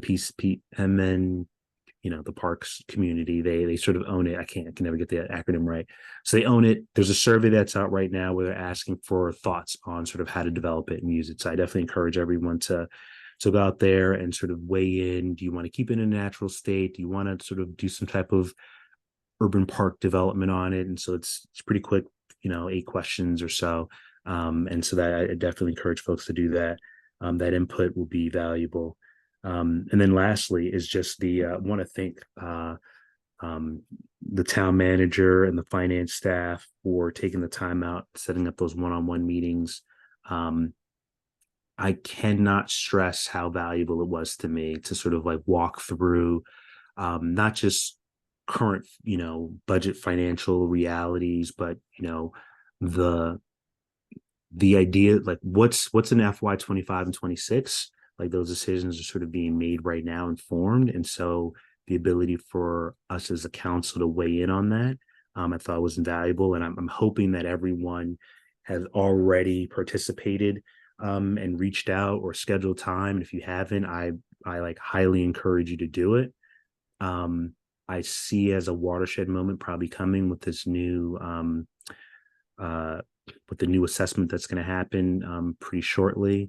And, I think we will have some major decisions as a town. And I don't personally think business as usual of just keep the rate the same way, fund everything at the same rate will sort of work. We have grown. I think expectations are increasing. Some of it is the product of our success. When people start seeing that the town is doing stuff, they get encouraged by it and they demand more. And so I think we, it's important that we're aware of it, and it's not something that we can just kind of show up and just expect the town staff to do what they normally do of just like thinking of everything and showing up with like a bunch of great results. I think, we'll have to sort of weigh in. And so if you have priorities, get smart. I mean, as a new person on council, it's been super beneficial for me. So I definitely want to plus one that and kind of shame anyone who hasn't done it so far, just so they can try to like find some time and prioritize it, because I think it's that important. It was that beneficial for me, and that's it. I'll be reaching out to Ethan Sweet to sort of follow up on a question I have on the website in terms of some of the funds. There was a project on there for environmental flood control that was awarded to the county for $1.3 million that went to that named a bunch of different neighborhoods in the Anacostia watershed, including Riverdale Park. And so, more information on that. And so clearly the model of we can, come together in a bunch of different municipalities has already been done. And so let's find ways to keep the ball rolling. That's it for me. Thank you so much. Thank you, Councilmember. Councilmember Mejia, as I said earlier, is ill this evening, will not be joining us. So that brings us to Councilmember Callan, Ward 6. Hello, everybody. Well, I don't have much to say. I told my area of responsibility, but I have one thing. All the time I'm reporting this thing. The liquor store on Kenwalt Avenue, between Kenwalt and Jefferson. Anytime this man is reporting to me about a crowd of people go there and obstruct his place, he said when he called the police are not taking action. Even the last meeting, I told the DPO, the deputy police chief, about that. But I don't know what to do. But around all the area, like Riverdale Plaza, I went there, there's no problem. Went as far as 56th Avenue, no problem. Fletchersfield, no problem. And 54th and Sprinkling, that corner is very dark. I said it many, many times. And the people over there, they are complaining about that area. They need a light in that core. So this is my own report for tonight. I stop over. Thank you. Thank you, Mr. Callan. Hearing a lot of, or a couple of requests for lights. So maybe if you can bring that back up under new business, we can see what possibilities there are for that. And Chief Quicksons Mr. Town Manager, could Chief Quicksons or someone else from staff respond to the issue of the Chop Tank liquors? I believe it's Chop Tank and their concerns. Chief Quicksons or Deputy Chief Turner?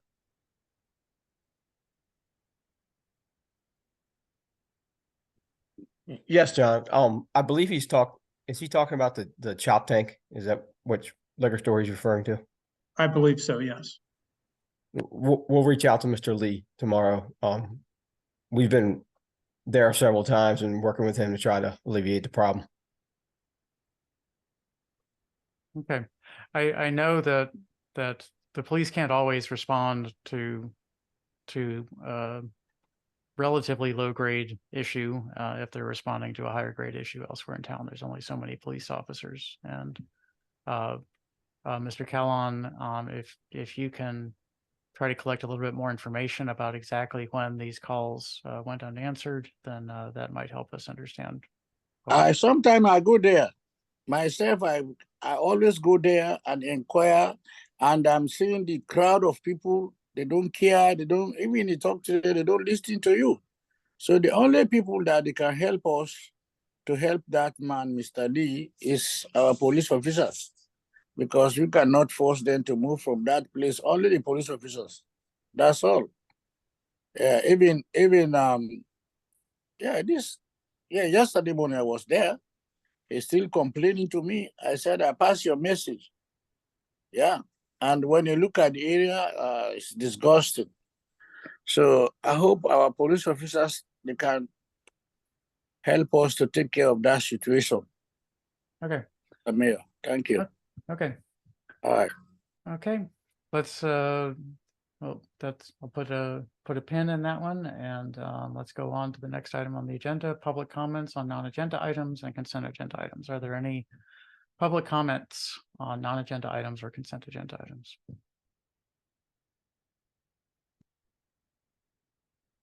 Not seeing any hands raised or microphones unmuted. So let's go ahead and move to the consent agenda. By our rules, this is simply passed by motion, second, and vote. So let's go ahead. Would someone like to make a motion to approve the consent agenda items? So moved. Is there a second? Second. Motion by Councilmember Foe, seconded by Councilmember Smith. I will do a roll call vote. Councilmember Smith. Aye. Councilmember Foe. Aye. Councilmember Lingua. Aye. Councilmember Inyang. Aye. Councilmember Callan. Well, let me ask you a question. Is October? There's no debate, neither debate nor discussion here. It's simply a yes or no. Okay, Okay, thank you. Those are the rules of the consent agenda. I apologize. And I Okay. abstain. I abstain. The motion passes 5-0. Next item on the agenda is legislative action item number 1. Can I please have a motion to approve street closure of Natoli Place from Queensbury Road to Lafayette Avenue at the Veterans Monument from 9 a.m. to 12 noon on November 11th, 2023 for the annual Veterans Day ceremony. So moved. Second. Motion by Councilmember Smith, seconded by Councilmember Inyang, if I was heard correctly. Is there any discussion of this motion?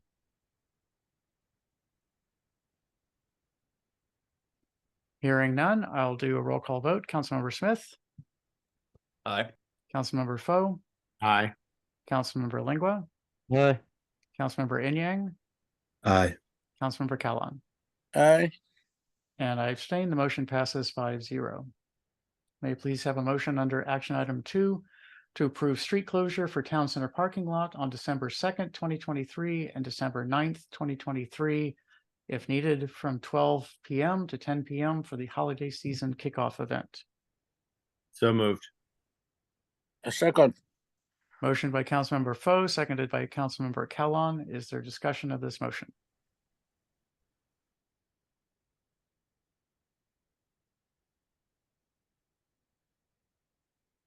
Hearing no discussion, Councilmember Lingua, your microphone is open. Do you want to say anything, or are you good?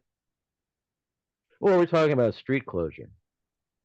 So the parking lot is vaguely street-like, and this is the holiday event that we discussed at the work session. And so closing off part of the parking lot will be closing a section of something that at least acts like street.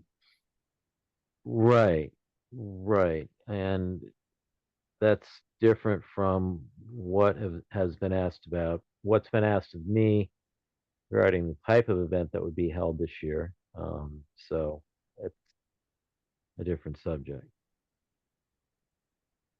Okay, so do you wish to comment on this motion, or? Again, we're talking about a, Street closure. I understand. street closure. Okay. Are there any public comments on this motion?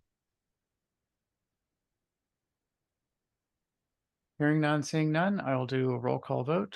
Councilmember Smith, Aye. Councilmember Foe, Aye.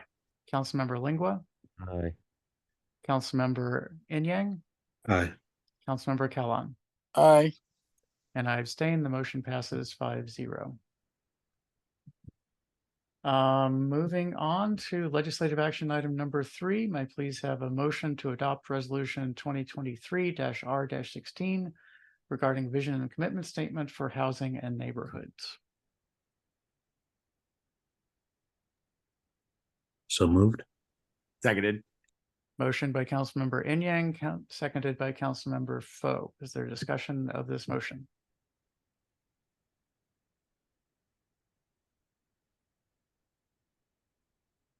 Are there public comments on this motion? Hearing none, I'll do a roll call vote. Councilmember Smith, Aye. Councilmember Foe, Aye. Councilmember Lingua, Aye. Councilmember Inyang, Aye. Councilmember Callan, Aye. and I abstain. The motion passes 5-0. We're next on, just a second, let me mark up my agenda here. May I please have a motion to adopt resolution 2023-R-17 regarding vision and commitment statement for sustainability.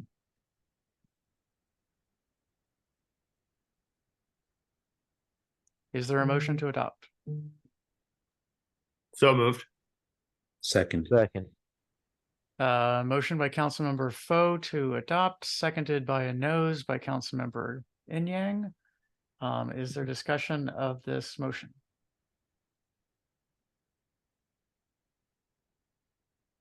There's no discussion of the text of the resolution at the work session, as I remember. It seemed to be pretty good. Okay, are there public comments on the motion to adopt resolution 2023-R-17 regarding vision and commitment statement for sustainability? Seeing none, I'll move to roll call vote. Councilmember Smith, Aye. Councilmember Foe, Aye. Councilmember Lingua, Aye. Councilmember Inyang, Aye.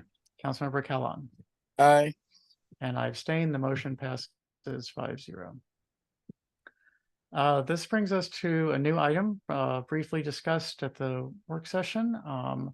Motion to authorize a donation of $3,000 to Community Crisis Services, Inc. to support domestic violence services from the undesignated social concerns line item. May I please have a motion? So moved. Second. Motion by Councilmember Foe, seconded by Councilmember Lingua. Is that correct? Well, I think I'm the one who went to second. I don't know. That's fine. Go ahead. Okay, you go ahead. I'll say Councilmember Kellon. Okay, is there discussion of this motion? Yes, Mr. Mayor. Yes, go ahead.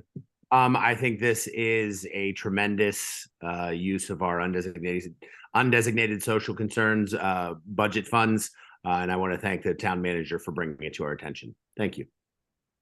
Thank you, Councilmember Foe. Is there additional discussion? Are there public comments? Okay, do a roll call vote. Councilmember Smith, Aye. Councilmember Foe, Aye. Councilmember Lingua, Aye. Councilmember Inyang, Aye. Councilmember Kellon, Aye. and I abstain. The motion passes 5-0. I'll note that there were 4 positive votes for this financial motion. Legislative action item 6, legislative priorities and bond bill requests. I don't think we are quite ready to do motion here. At the work session, I distributed notes from the mayor's meeting where we made recommendations to the Prince George's County Municipal Association, PGCMA, legislative committee for legislative priorities. And the only additional request or thought was to add a request for enhanced common sense gun management reform.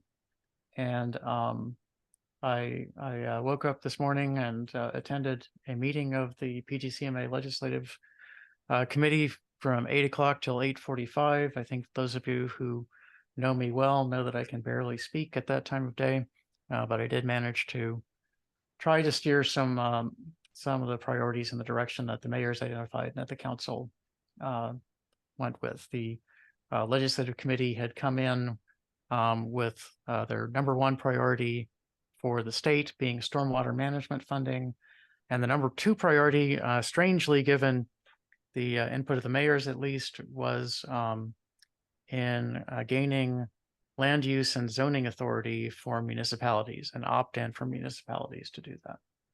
But I discussed many of the issues that the council brought up as possibly being higher priority than that.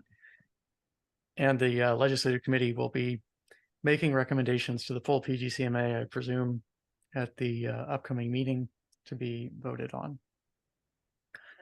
So that brings us to the next stage, which is that we need to establish priorities for a meeting that will happen at the end of November 28th, legislative meeting with the District 22 state delegation.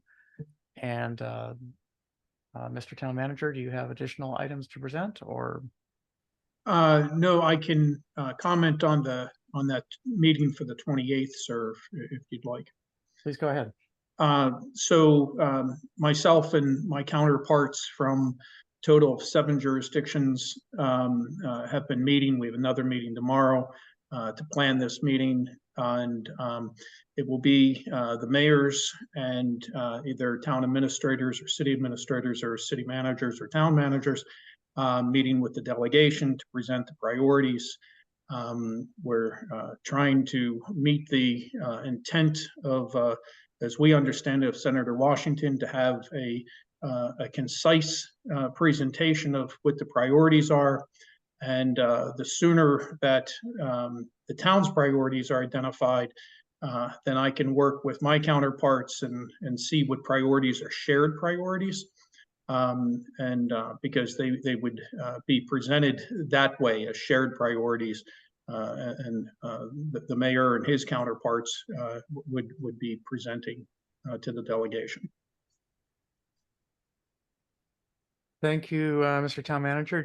Has town staff started discussions for bond bills? Oh, I'm sorry, Mr. Mayor. Go ahead. We don't have a recommendation this evening, but that's something I believe we'll be communicating to you all by email within the next few days. Okay. And the 28th is the day after our work session, is that correct? Yes, and there's no flexibility in the date. That was something that my colleagues explored with Senator Washington's office to see if there was any flexibility in the date, and there's not. Okay, so probably we might have to have a special legislative and scrub a few slides just before the actual event. Okay. Any council questions or comments on this topic? Timing is everything. Mm-hmm. Indeed it is. Okay, well, if you want to read through the list of legislative priorities and see if you want to bump any up or take any down or add any in, then please do so and reach out to myself or the town manager, and we'll try to collect those before the work session on the 27th and have a coherent presentation on the 28th for the delegation. Any additional public or council comment on this item? Did you, Mr. Mayor, did you say that you had that list present, or you had sent it to us already? I'm sorry if I missed that. I believe it was in the work session materials. Okay. Mr. Town Manager, is that correct? That's correct, sir. PGCMA's updated list?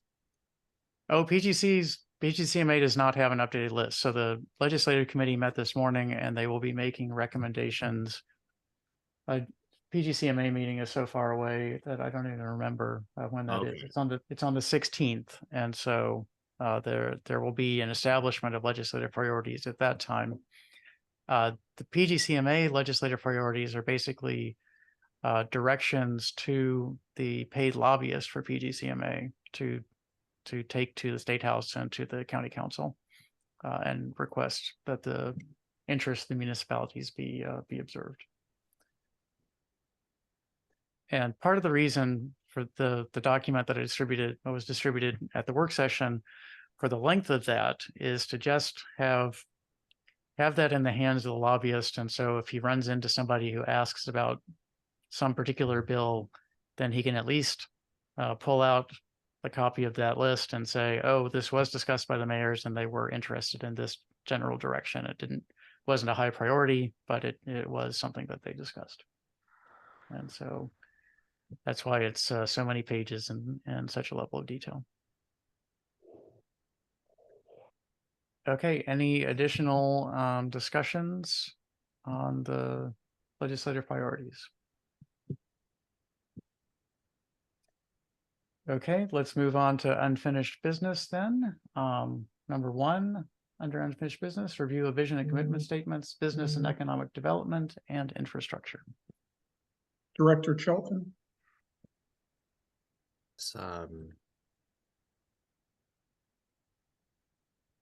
Yes, good afternoon, Mayor and Council and members of the public.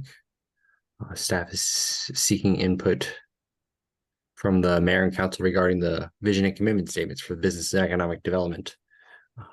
This has been shared with the Riverdale Park Business Association, and staff have reviewed the language in the vision and commitment statement,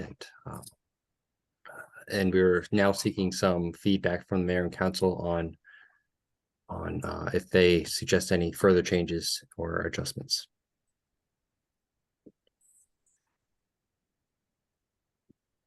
Council members?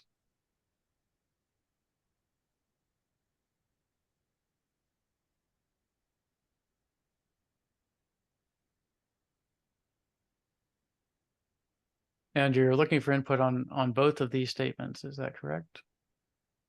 I believe that is correct, yes. Okay, any additional council? Oh, Mr. Town I'm Manager. fine with it. So I was reading the statements and didn't see your hand. Go ahead, Mr. Town Manager. The only thing I would add to Mr. Shelton's comments is that there is a plan to do additional outreach to the Discovery District working group to see if there's any feedback from that group of business professionals on this statement. And Mr. Shelton, when is that next meeting?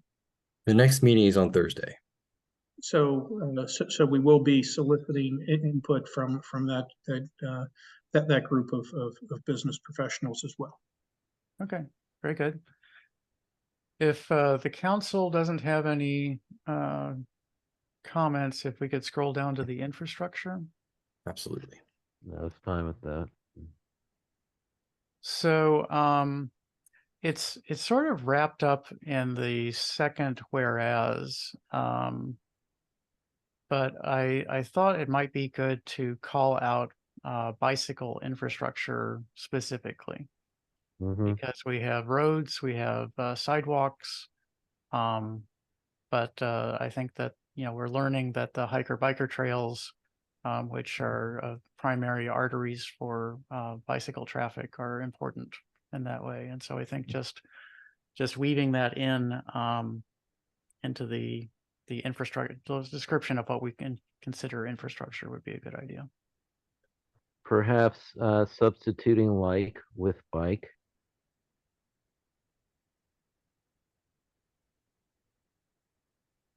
Can you say that again? As opposed to it reading traffic controls, passenger and commercial rail systems, and like improvements that are necessary. I could read and bike improvements that are necessary. Well, Or I think bicycle improvements. I think we might want to leave a little bit of wiggle room in our description of infrastructure. Maybe sidewalk system earlier up could be sidewalk and pathway system. Well, this is where it gets interesting, Mr. Mayor, if I may. Please. In a couple of ways. One being that two-wheel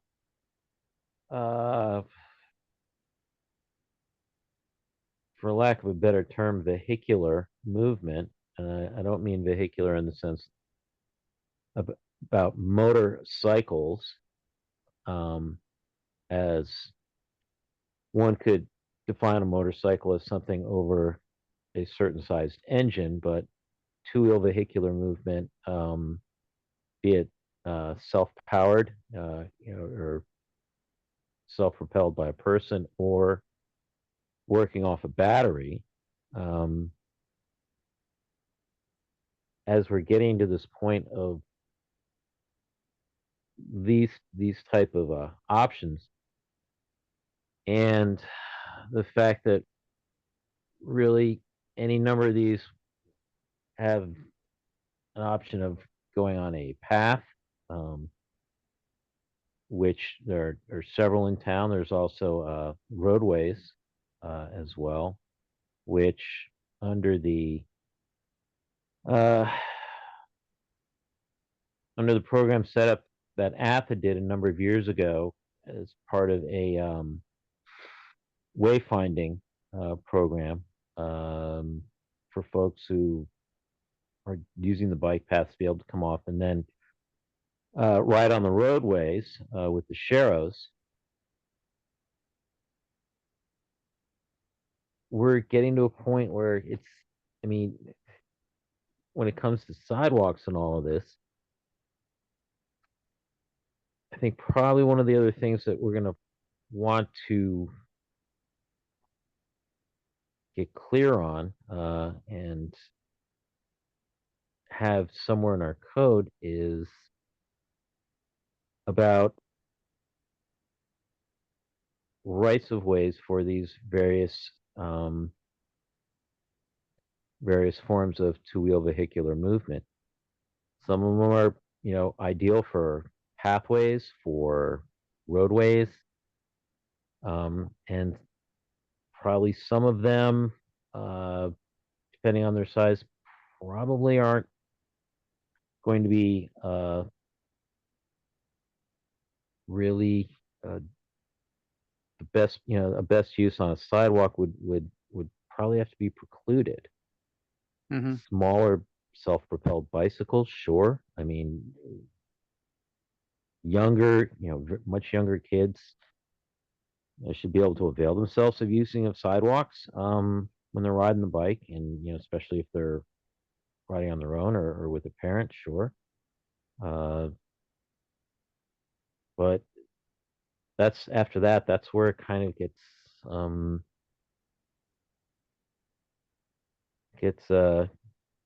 nuanced, and it gets a little more complicated. Sure, but I think we recognize from our recent expenditure and installation of infrastructure on Rivertech Court that there is a need for specific bicycle transportation infrastructure. So oh, absolutely. I was just trying to figure out a way to fit that in there. Maybe we can just hand that as an option to staff, and staff can come up with some language before the work session. Does that work, Mr. Town Manager?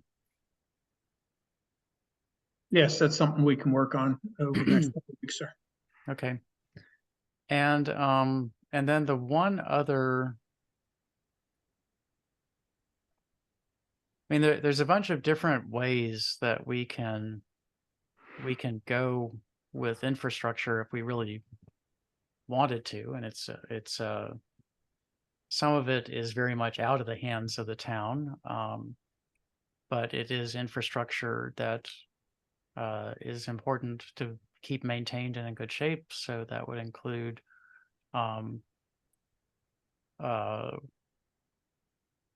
drinking water, sanitary sewers, electricity, gas, electric, and various information infrastructures, including cable and so on. So do we want to include any of those? Because all of those are basically infrastructure, and a question of whether we need to include them or not in our list. Yeah. No, I think so. Yeah. Okay. Especially more so really now internet infrastructure. Yep, I would. I was going to say the same as well for Wi-Fi. Okay.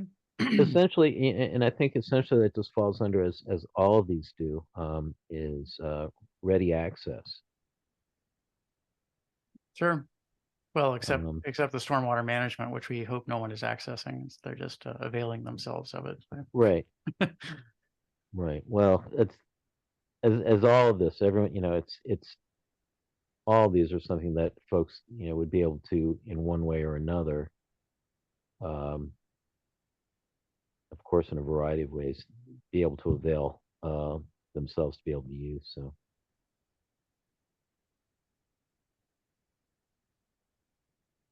Okay. And is that enough direction for staff, Mr. Town Manager? I believe so, sir. Okay. Any additional thoughts on this this vision and commitment statement, or going back to the previous one, business and economic development? Mr. Mayor, all I'd add is that one, I appreciate the I'm really a fan of us reviewing these, and it's clear where, as a town, we're doing a pretty good job in areas where it's like, ooh, we're not living up to the ideals stated in some of these positions. And so I think the infrastructure one in particular is something that I think there are parts of our community that, you know, we're still striving to sort of meet some of these visions, which is great. We these are aspirational goals, so we may not be meeting them, but we want to, and so identifying that is always good.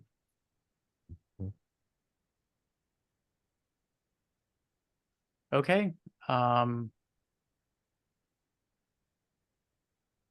Unless there's any more input, then let's go on to the next item of unfinished business. Are there any public comments on either of these statements? Okay, let's go on to unfinished business item number 2, bus shelter designs and locations, bus stop improvements, CIP project 20 DS02. Director Charlton. Yes. Good afternoon, Mayor and Council, members of the public. Last week, we discussed a little bit about the bus shelter locations and designs. The Mayor and Council suggested some additional locations, and staff are working with Pannoni on surveying and understanding those those locations that were suggested.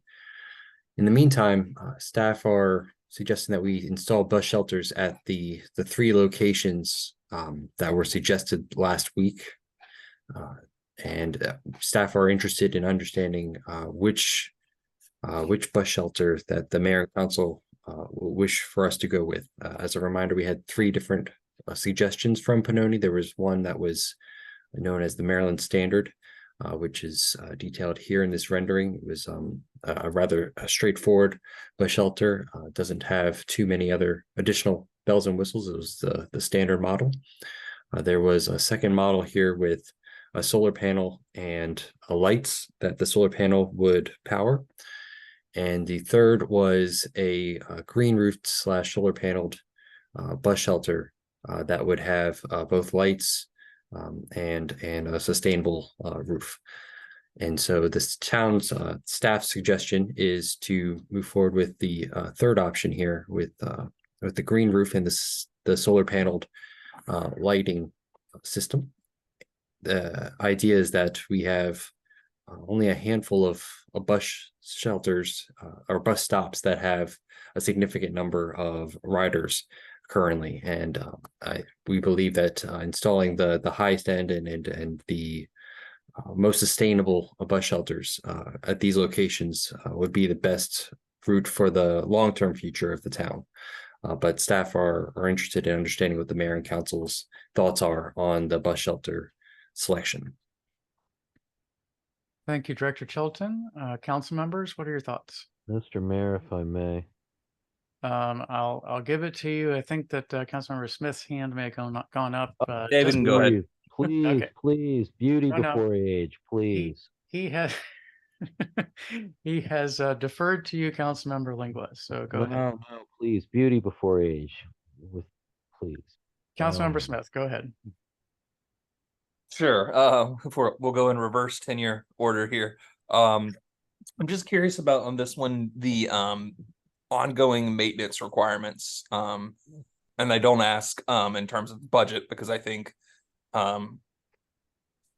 it's a worthwhile thing to spend money on. But what we don't want, of course, is for 6 years from now, there's a bunch of junk on top of a bus stop and people are like, oh yeah, they used to grow grass up there or something. So I'm just curious on what the ongoing maintenance requirement is, and that we will be able to sustain that. Yes, that's a good question. I think that primarily depends on which greenery we plant up there and which one we have growing. I have been assured that there would be plants that we could install that would involve minimal maintenance, but I can certainly look further into that to make sure I get some more details to nullify your concerns there. I can certainly ask Pinoni more about that. Sure. I mean, I don't need a detailed cyclical maintenance schedule or anything. Just an assurance from staff that you've done the research and that it's something that we can sustain is good enough for me. Yes, I would say that this is something we can sustain. But yes. Perfect. Thank you. Okay, Councilmember Langlois, go ahead. The exact question I had. Little bit phrased a little different was, I was going to be asking about, what would be the scope of the maintenance on such a shelter, and what's that good? What would that require us as a community to take on as a commitment to address? So essentially the same question. So Okay, very good. Councilmember Foe, your hand is up. I mean, recognizing it as a stock image, it looks like sedum is the flour being used. If that's the case, they're very low maintenance. They're commonly utilized in green roof projects. So if that alleviates any fears of the other council members. The second comment is one of the things that I've noticed across this county is mistreatment of bus riders, the lack of spaces for them to sit. You can drive on our roads around here and they're located in places that are untenable, require walking along highways, offer no protection. I think this coming recommended from staff, I believe this, advocates on behalf of bus ridership in our community, simultaneously shows that we have a commitment to sustainability in this place. And those are, I think, both very well thought of and things that we should utilize. So I support this. Thank you, council member. Any additional council comments? Mayor? Councilmember Inyang, go ahead. Yeah, I think the comments sort of shared. I echo some of those sentiments as well. The solar panel powers just the lights. Was there a version that had outlets and charging stations or something like that? Or was that a different version that wasn't selected? This third version does sometimes offer outlets as well. I think it depends on the vendor, but that is something that we would utilize if possible on the third option, if that's what the mayor and council decide to move forward with. Yeah, I think it would be, I can't speak for the entire council, but I know my preference would be to try to include, get the most value out of a sort of solar panel that, obviously lights are one thing, but if there's an option to do that, whatever makes the most sense, that's, provides flexibility, but, to Councilman Foe's point about, unfortunately sometimes, you can be at the bus stop for quite a bit of time. So if that's an option, I would definitely encourage, selecting models that sort of incorporate that. Thank you, council member. Additional council comments? Well, if we're weighing in on design standards, I would go with number 2. I mean, I admire the idea of having green roofs and all. It's just without really having a idea of what the scope of the maintenance and all is going to be, not just for the plant, but also for the box planning up there, as well as also for the panel that's going to be incorporated within the box planning. I just see in number 2 something that it works great. It's a nice shelter. It has that added feature. I think the light is a great idea. From nighttime to have a lit bus stop, absolutely. And it's, on its own, it's, meeting that sustainability goal, because it is making more attractive the idea of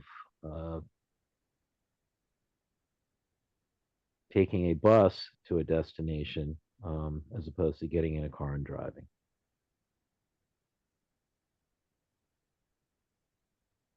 Thank you, Councilmember. Mr. Town Manager, you have a comment? First, the question for Mr. Chelton. Is the next step to advertise an invitation to bid? That is correct, yes. And would it be possible to have two alternates as for the invitation to bid? And so during that time, we can gather a little bit more maintenance information, but have people bid on two options. Is that possible? We could certainly include that in our ITB, yes. And then we would be bringing this back to the council because it's going to exceed our my spending authority. And so we can bring it back at that time with a little bit more complete picture, and then you'd be able to see the dollar amounts and make a decision on which ones you want. So there's an intermediate possibility, which is of course without the green roof, but with the charging stations for devices, and so maybe we could have a couple of options. So green roof, charging station, and I don't think anybody has spoken in favor of the unlit standard bus stops. So maybe those three options we can look at in the ITB. Mr. Chelton, does that work for being able to move forward? Yes, that works. Oh, and but of course the other question, Councilmember Lingua, would you want to have a separate without the charging stations for people's cell phones and tablets, or would just the two options, one with just with and without green roof, as being the two options? I mean, a charging station, really all that is, you're just running a conduit down to, to inside that canopy. It's really not something that's going to add a whole great deal to the cost of building such a structure. Okay, so I mean, if it's already lighting up the underneath, you're just running something down. there'll be a little bit of charging infrastructure and different types of ports and that sort of thing. So it's not going to be a zero cost, but I agree Right. it should be fairly small. It's not going to become like, an additional 25% on top of what it would cost. Okay, so I think that we're back to two options, and one is just with and without green roof, but with the lighting and with the charging infrastructure. Yeah. Okay. Thank you. We'll move forward with that on our ITB and have both options. Right. Good And- idea, Ryan. Good idea. Fantastic. Are there any public comments? Well, before we move on.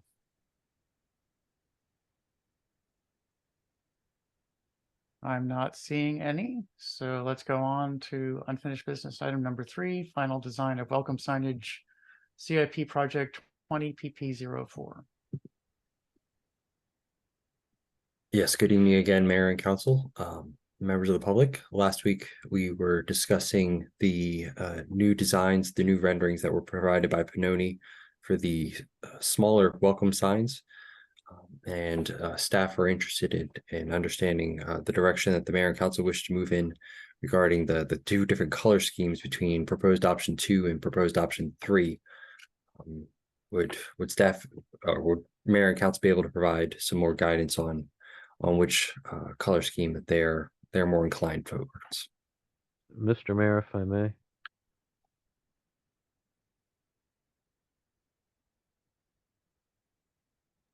Mr. Mayor. Go ahead, Councilmember Lingua. I'm sorry, I was muted momentarily. Oh, that's okay. Well, I would say that, for me, the proposed option would be 3, and 3 would be the proposed option I would find most appealing. Okay, thank you. Other council?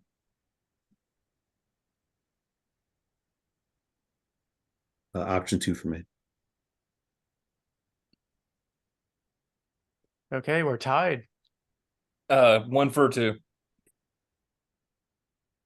Okay, we've got 2 for 2 and 1 for 3. Anybody else want to weigh in? I would engage my wife, but you know what happened last time, right? Like, I don't know yet. No. I forgot which one I supported last time. I think I supported 2. No, did I support 3?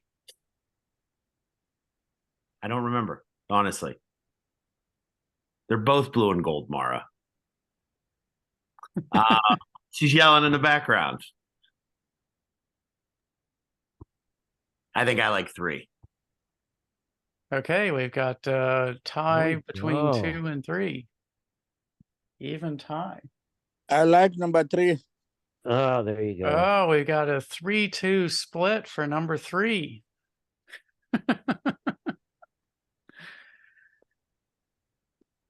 Mr. Town Mayor, can I Manager, move for a recount? you were hoping for consensus, weren't you, Mr. Town Manager? How many are we looking for? We are looking for a consensus, Mr. Mayor, and I think you're the only member of the council who hasn't spoken Yeah. on this. So I get to sort of semi-vote here. I'm okay with that. I actually prefer option 3. So I'll go ahead and speak. So And- that gives us 4 option 3s and 2 option 2s. Sorry, Mr. Town Manager, that it couldn't be all for one and one for all. So Mr. Town Manager? If I could ask Mr. Chelton a question.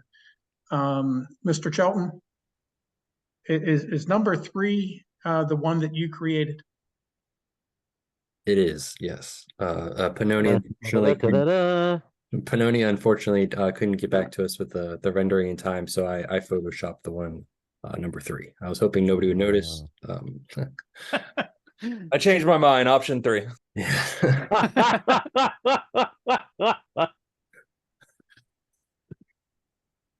Okay, there so you go. is that close enough to consensus, Mr. Town Manager? I believe that's clear direction for the staff team, sir. Okay. Any public input on this before we lay it to bed? Maybe some member of the public will speak up and we'll sway everyone's vote. I don't have my burner account set up in time, so. Very good. Okay, any additional items, any questions under the final design of the welcome signage? Okay. Just gonna throw this out here because they are meeting tomorrow night. I'll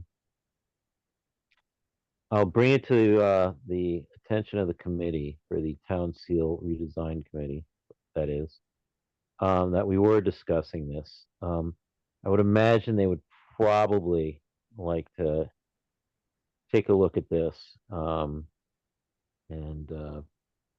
perhaps offer some input. Who knows? Mr. Chelton, where are we in process right now? Yeah, so Panoni was just waiting on our final decision on the designs before we put together the information needed to find a vendor in order to actually fabricate the signs. So basically you're ready to after a little bit more process to cut a check. Yes, to seek a vendor, certainly, yes. Okay. Okay. Well, then just go ahead. So I would say that if the town seal, well, first of all, staff, please correct me if this is not true. The seal will be swappable, so we can just pull it out and put a new seal in, whatever the town seal design committee might suggest. And I'm willing to bet also that if it really came down to it, that replacing just the rectangular panel would be possible in the future. And so if with the Town Seal Design Committee had a very strong opinion that that we should go in one direction or the other, that even if things had started, that we could replace those at some more than ideal, but not terrible expense. So please do bring it to the attention of the Town Seal Design Committee and Okay. provide us if there's a strong reaction from them, then please do communicate it back to staff. Okay. Okay. Any additional discussion of this item of unfinished business, or are we ready to move on? Okay, we're now to the new business section, and first item is expanded public art locations. If we could have a presentation on that from staff before we have a motion. Director Charlton, you're having a busy night again this evening. Yes, and I've forgotten my water. Good evening. Oh, gee. Good evening, Mayor and Council and members of the public. During the last budget approval session, the Mayor and Council approved additional funding towards the Public Art Initiative. This is an initiative that the town collaborates with the Hyattsville CDC on in order to acquire sculptures from artists to display around the town. Every year, these sculptures are updated and new artists are selected, new pieces are selected.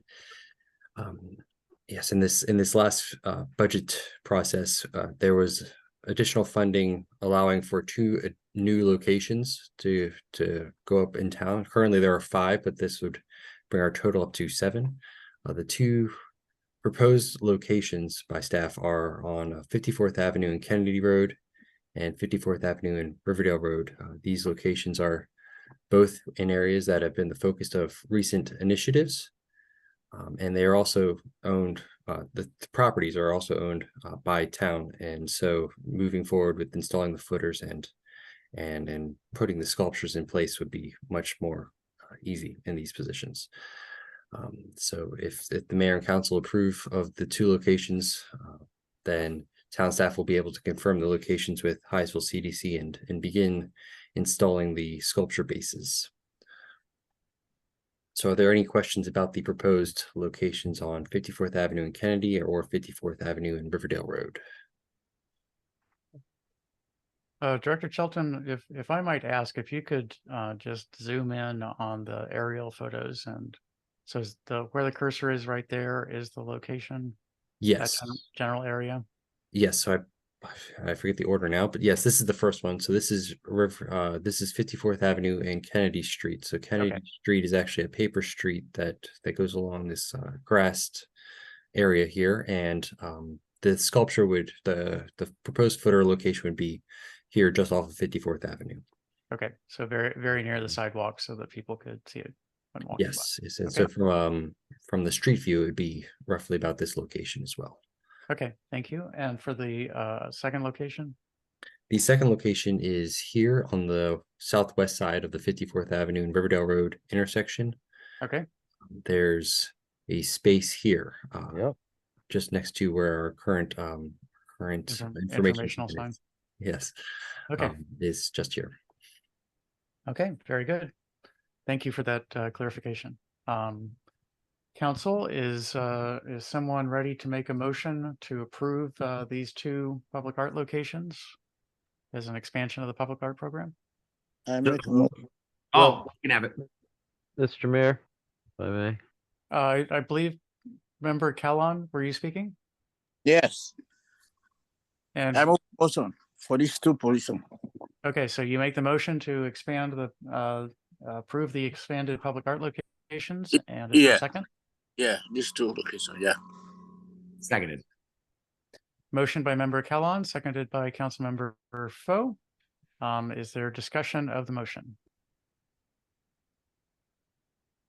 Yeah, Mr. Mayor, if I may. Please. I was hoping to have just this item discussed prior to the motion, because it's really, while it's related to the sites, it's not directly specific to these two proposed sites.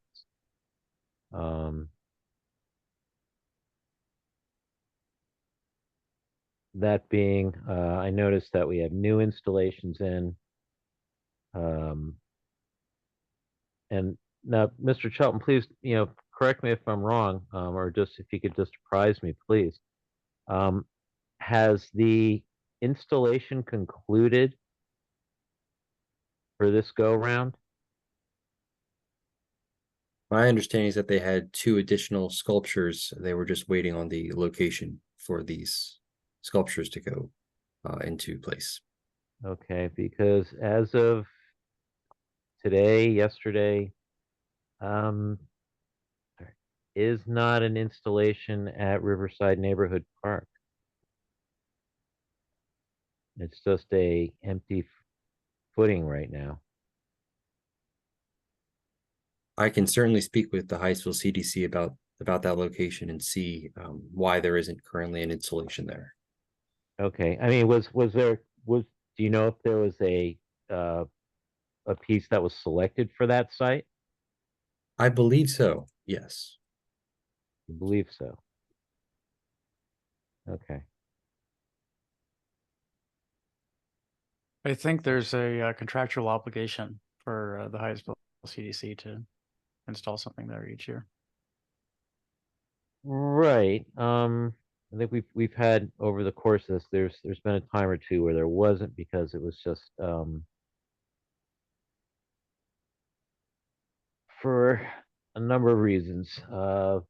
One, inventory, that there, a cycle was skipped. So, Okay. to which I was going to say, if, and again, this is getting to another side of it, regarding the location, being that we have 2 of these sites that are on park and planning property.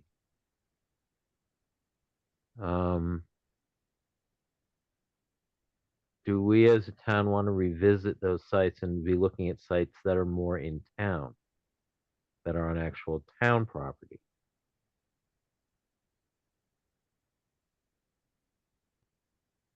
I would suggest bringing that up at a work session, Councilmember. Yeah, okay, let's do that.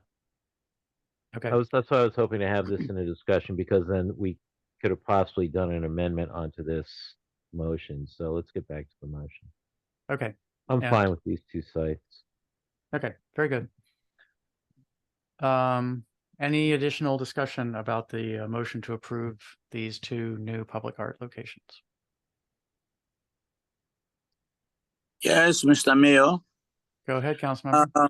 Yeah, this position, I like this position. The one on 54th Avenue, Riverdale Road, is in a perfect position because it's around opposite the new church, River of Life. A lot of people are coming to that church. So when they see this sign, they will be happy to see it. That is my take. Okay, very good. Yeah. Any additional council comments on this motion? Are there any public comments on this motion? Okay, I'll do a roll call vote. Councilmember Smith. Aye. Councilmember Foe. Aye. Councilmember Lingua. Aye. Councilmember Inyang. Aye. Councilmember Callan. Aye. And I abstain. The motion passes 5-0. Are there any other items of, I guess I should have asked for unfinished business earlier. Are there any other items of unfinished or new business that we need to discuss this evening? Let me go with unfinished business. Okay. I'm still talking about the 54 Spring Lane, concerning the lights over there. That corner is very dark. And Okay. Yeah, I mean, I don't know what the town manager they can do about that. To try to get like 3 pool or 2 pool around that area for them to be okay. Okay, and Councilmember Inyang brought up lighting issues at the other end of 54th. And so, Mr. Town Manager, can you speak to process and cost and what we might need to do to install additional lighting? Well, I think there's a short term that we can look into, and that is to contact Pepco and see if any Pepco lights could be added, lights to their poles and things of that nature, and that's much more cost effective. So Director Lewis, if you can reach out to our new contacts at Pepco and see if they're able to provide any assistance here. And then separately, if we're looking at a CIP project, that's something that we would have to hard bake into the proposed fiscal 25 budget. Mm-hmm. So the decorative lights that were recently installed on 54th are expensive and probably would have to be a CIP project. Where do those end currently relative to the 54th and Spring Lane? Director Lewis, can you speak to where the furthest south light is? Certainly, right at Jefferson on 54th. In fact, as part of the photometric analysis that was done by our on-call engineer, they actually recommended an additional light on a Pepco pole south of Jefferson on 54th, probably where Councilmember Kellogg is speaking about. However, it didn't qualify for CDBG funding. And so we'll need to look to see where we can find the funds to cover the cost of that light on Pepco poles. It shouldn't be expensive given our experience on the trolley trail, where we installed 33 lights on Pepco poles. So it's just a matter of finding the funds and then following up with Pepco with this request. Okay. And if I may, myself, Director Shelton, and Laverne Peaks met recently to identify potential CDBG projects, and we actually talked about sidewalks, so not lighting in the Quesada Quintada area. Okay, fantastic. Okay. Thank you for that that update. Thank you. Okay, so can we track this discussion into unfinished business next month, Mr. Town Manager? I believe so, sir. So staff will endeavor to get some answers, and we'll talk to you all about it at the work session. Okay, very good. Any additional items of unfinished or new business? Mr. Mayor, if I may. Councilmember Langley, go ahead. You kind of intimated towards this. We were talking about the street closure for town center. And really what it is a question I'd like to pose to town staff. In terms of what and whether there's an answer tonight or for the work session is fine. Yeah, at this point. Appreciate the fact that we are having an event that night from 5 to 8 as a variation on what's normally done or what's been done previously to mark the holiday season.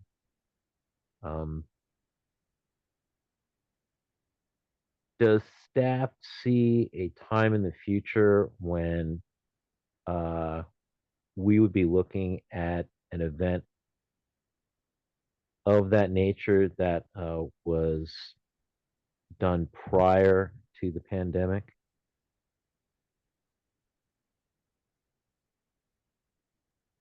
Director Barnes. Certainly. So the event is planned, the event for the beginning of December is planned to kind of incorporate all of those different features. Staff met on Friday afternoon with Mr. Coleman, who typically coordinates the holiday market, and we're working to incorporate some of those features into this event as well.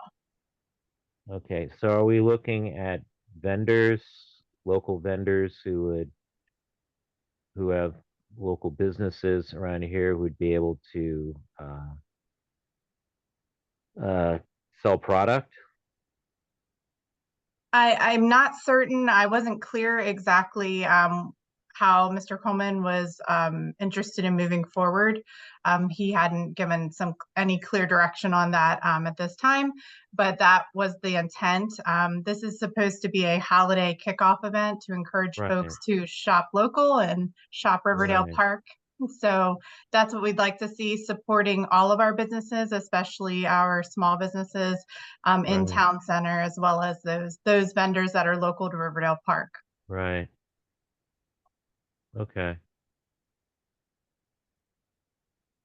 Okay, so essentially, type of event that was held previously is really up to what it is that Mr.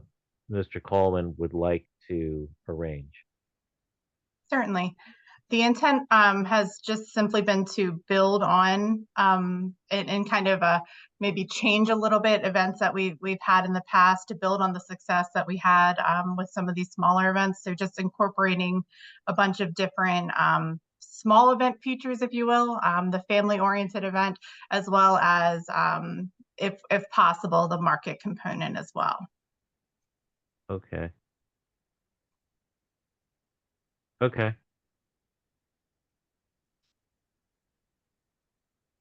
Okay. Any additional discussion of the content of the holiday kickoff event? Are all your questions answered, Councilmember Lingua? Yeah, it's fine. Okay. Just Mr. Mayor, one Yeah. earlier question I had was just around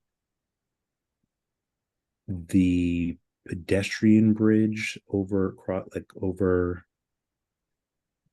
I guess my first question, is there a pedestrian bridge that crosses over the river from the neighborhood that will be rebranded at some point? I believe there is one. I'm not, or am I? Yes, there is. And it's closed right now? Well, you have access to, no, I believe it's open. There is a way to getting from that neighborhood down to Riverdale Road. It's in the But not across the Anacostia. That's across a tributary to the Anacostia. Yeah, it's across the run that comes into the Anacostia. I think that's Briar's Run. I don't think it has a name. I haven't found a name on any map, but it is referred to by a resident nearby as, I might get it wrong, the Captain John Brown Ditch, I believe is what he called it. But I don't well, it'll end up in the minutes, but I hope that's correct.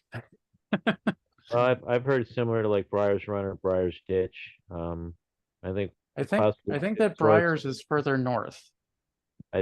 Okay. Well, I think probably a good source to be able to track that down would be either Alice Bishop or Patricia Parker or Marty Newman, who live over in Greater Riverdale. They might have an idea. Yes, so I pulled up Google Maps, and Briar Ditch is near Good Luck Road and merges with the Anacostia just south of Campus Drive and Kenilworth. Okay. And as I've looked on a lot of different maps, and I've never found a name for for this particular waterway. Okay. Maybe we can make it a legislative priority that the county council name it. No, don't. I would support naming it Captain John Brown Body of Water, as well as naming any and everything in our town after Captain John Brown. That's okay. Okay. Okay. So, any Councilmember Inyang, we let you know about a bridge, but I think not the bridge you were hoping for. Yeah, I probably need to just walk it and see it myself. But I'm just more so trying to respond to the comments of like walking wise, how, like what are the options or arteries in and out of that neighborhood? And the resident mentioned that there used to be a bridge. She wasn't sure, so I wanted to first sort of see, is there a way that connects that you can cross 410 walking without having to go to Kenworth Avenue? So that is definitely true. Yeah. So there's a pathway. It's not the best one. There's a pathway from the western end of Patterson that connects underneath East-West Highway to this bridge over the currently unnamed but possibly named Captain John Brown Ditch. And at my encouragement, the town staff, and I believe with coordination with them and CPPC, town staff, I believe, put some gravel down in a place that was just muddy to make it a little bit more passable. And we've had some discussions with them and CPPC about making a better path there. Mr. Town Manager, I see your hand is up. Do you have a comment on that? Yes, so Director Lewis met, I would say within the last week, with MNCPPC staff on site. Director Lewis, can you add anything substantive to the plans for the western side of Patterson, where Only it that- ends in the path? Sure, only that MNCPPC is planning to extend the path to Patterson from the existing culvert or infrastructure underneath 410. And that's something they would like to do fairly soon, as well as take over the area that we trenched and widen that trench so that stormwater flows more freely into the open space at that location. This is music to my ears. You know, I have heard requests from the neighbors there about improving stormwater delivery from their street for decades.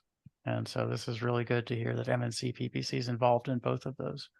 And I'll say that the current path, when I walked it as a council member and went underneath East-West Highway, and it just ended.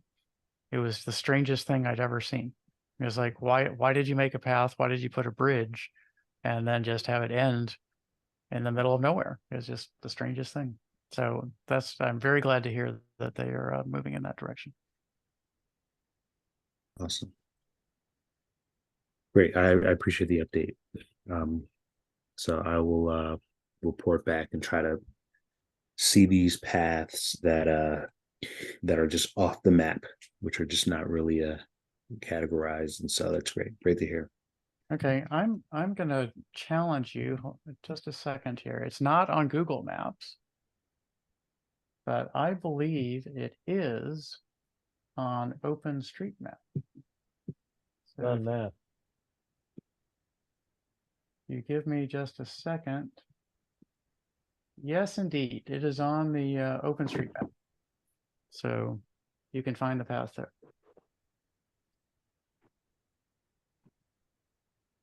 All right. I have homework. OpenStreetMap is an open source project, and so anyone can add paths. And I will confess that I might have added that. I can't remember. I did add the new sidewalks next to the Adam and Emily Plummer Park when we put those in. I added those into OpenStreetMap, and I've added several other features in. So, okay, any additional action under new or unfinished business, council members?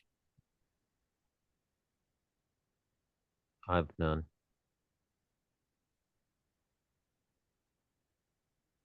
Hearing none, may I please have a motion to adjourn?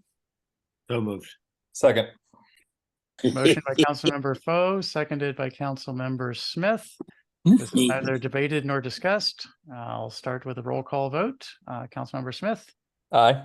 Councilmember Foe, Aye. Councilmember Lingua, Aye. Councilmember Inyang, More enthusiastically aye than Councilman Williams. Councilmember Kellogg. Aye.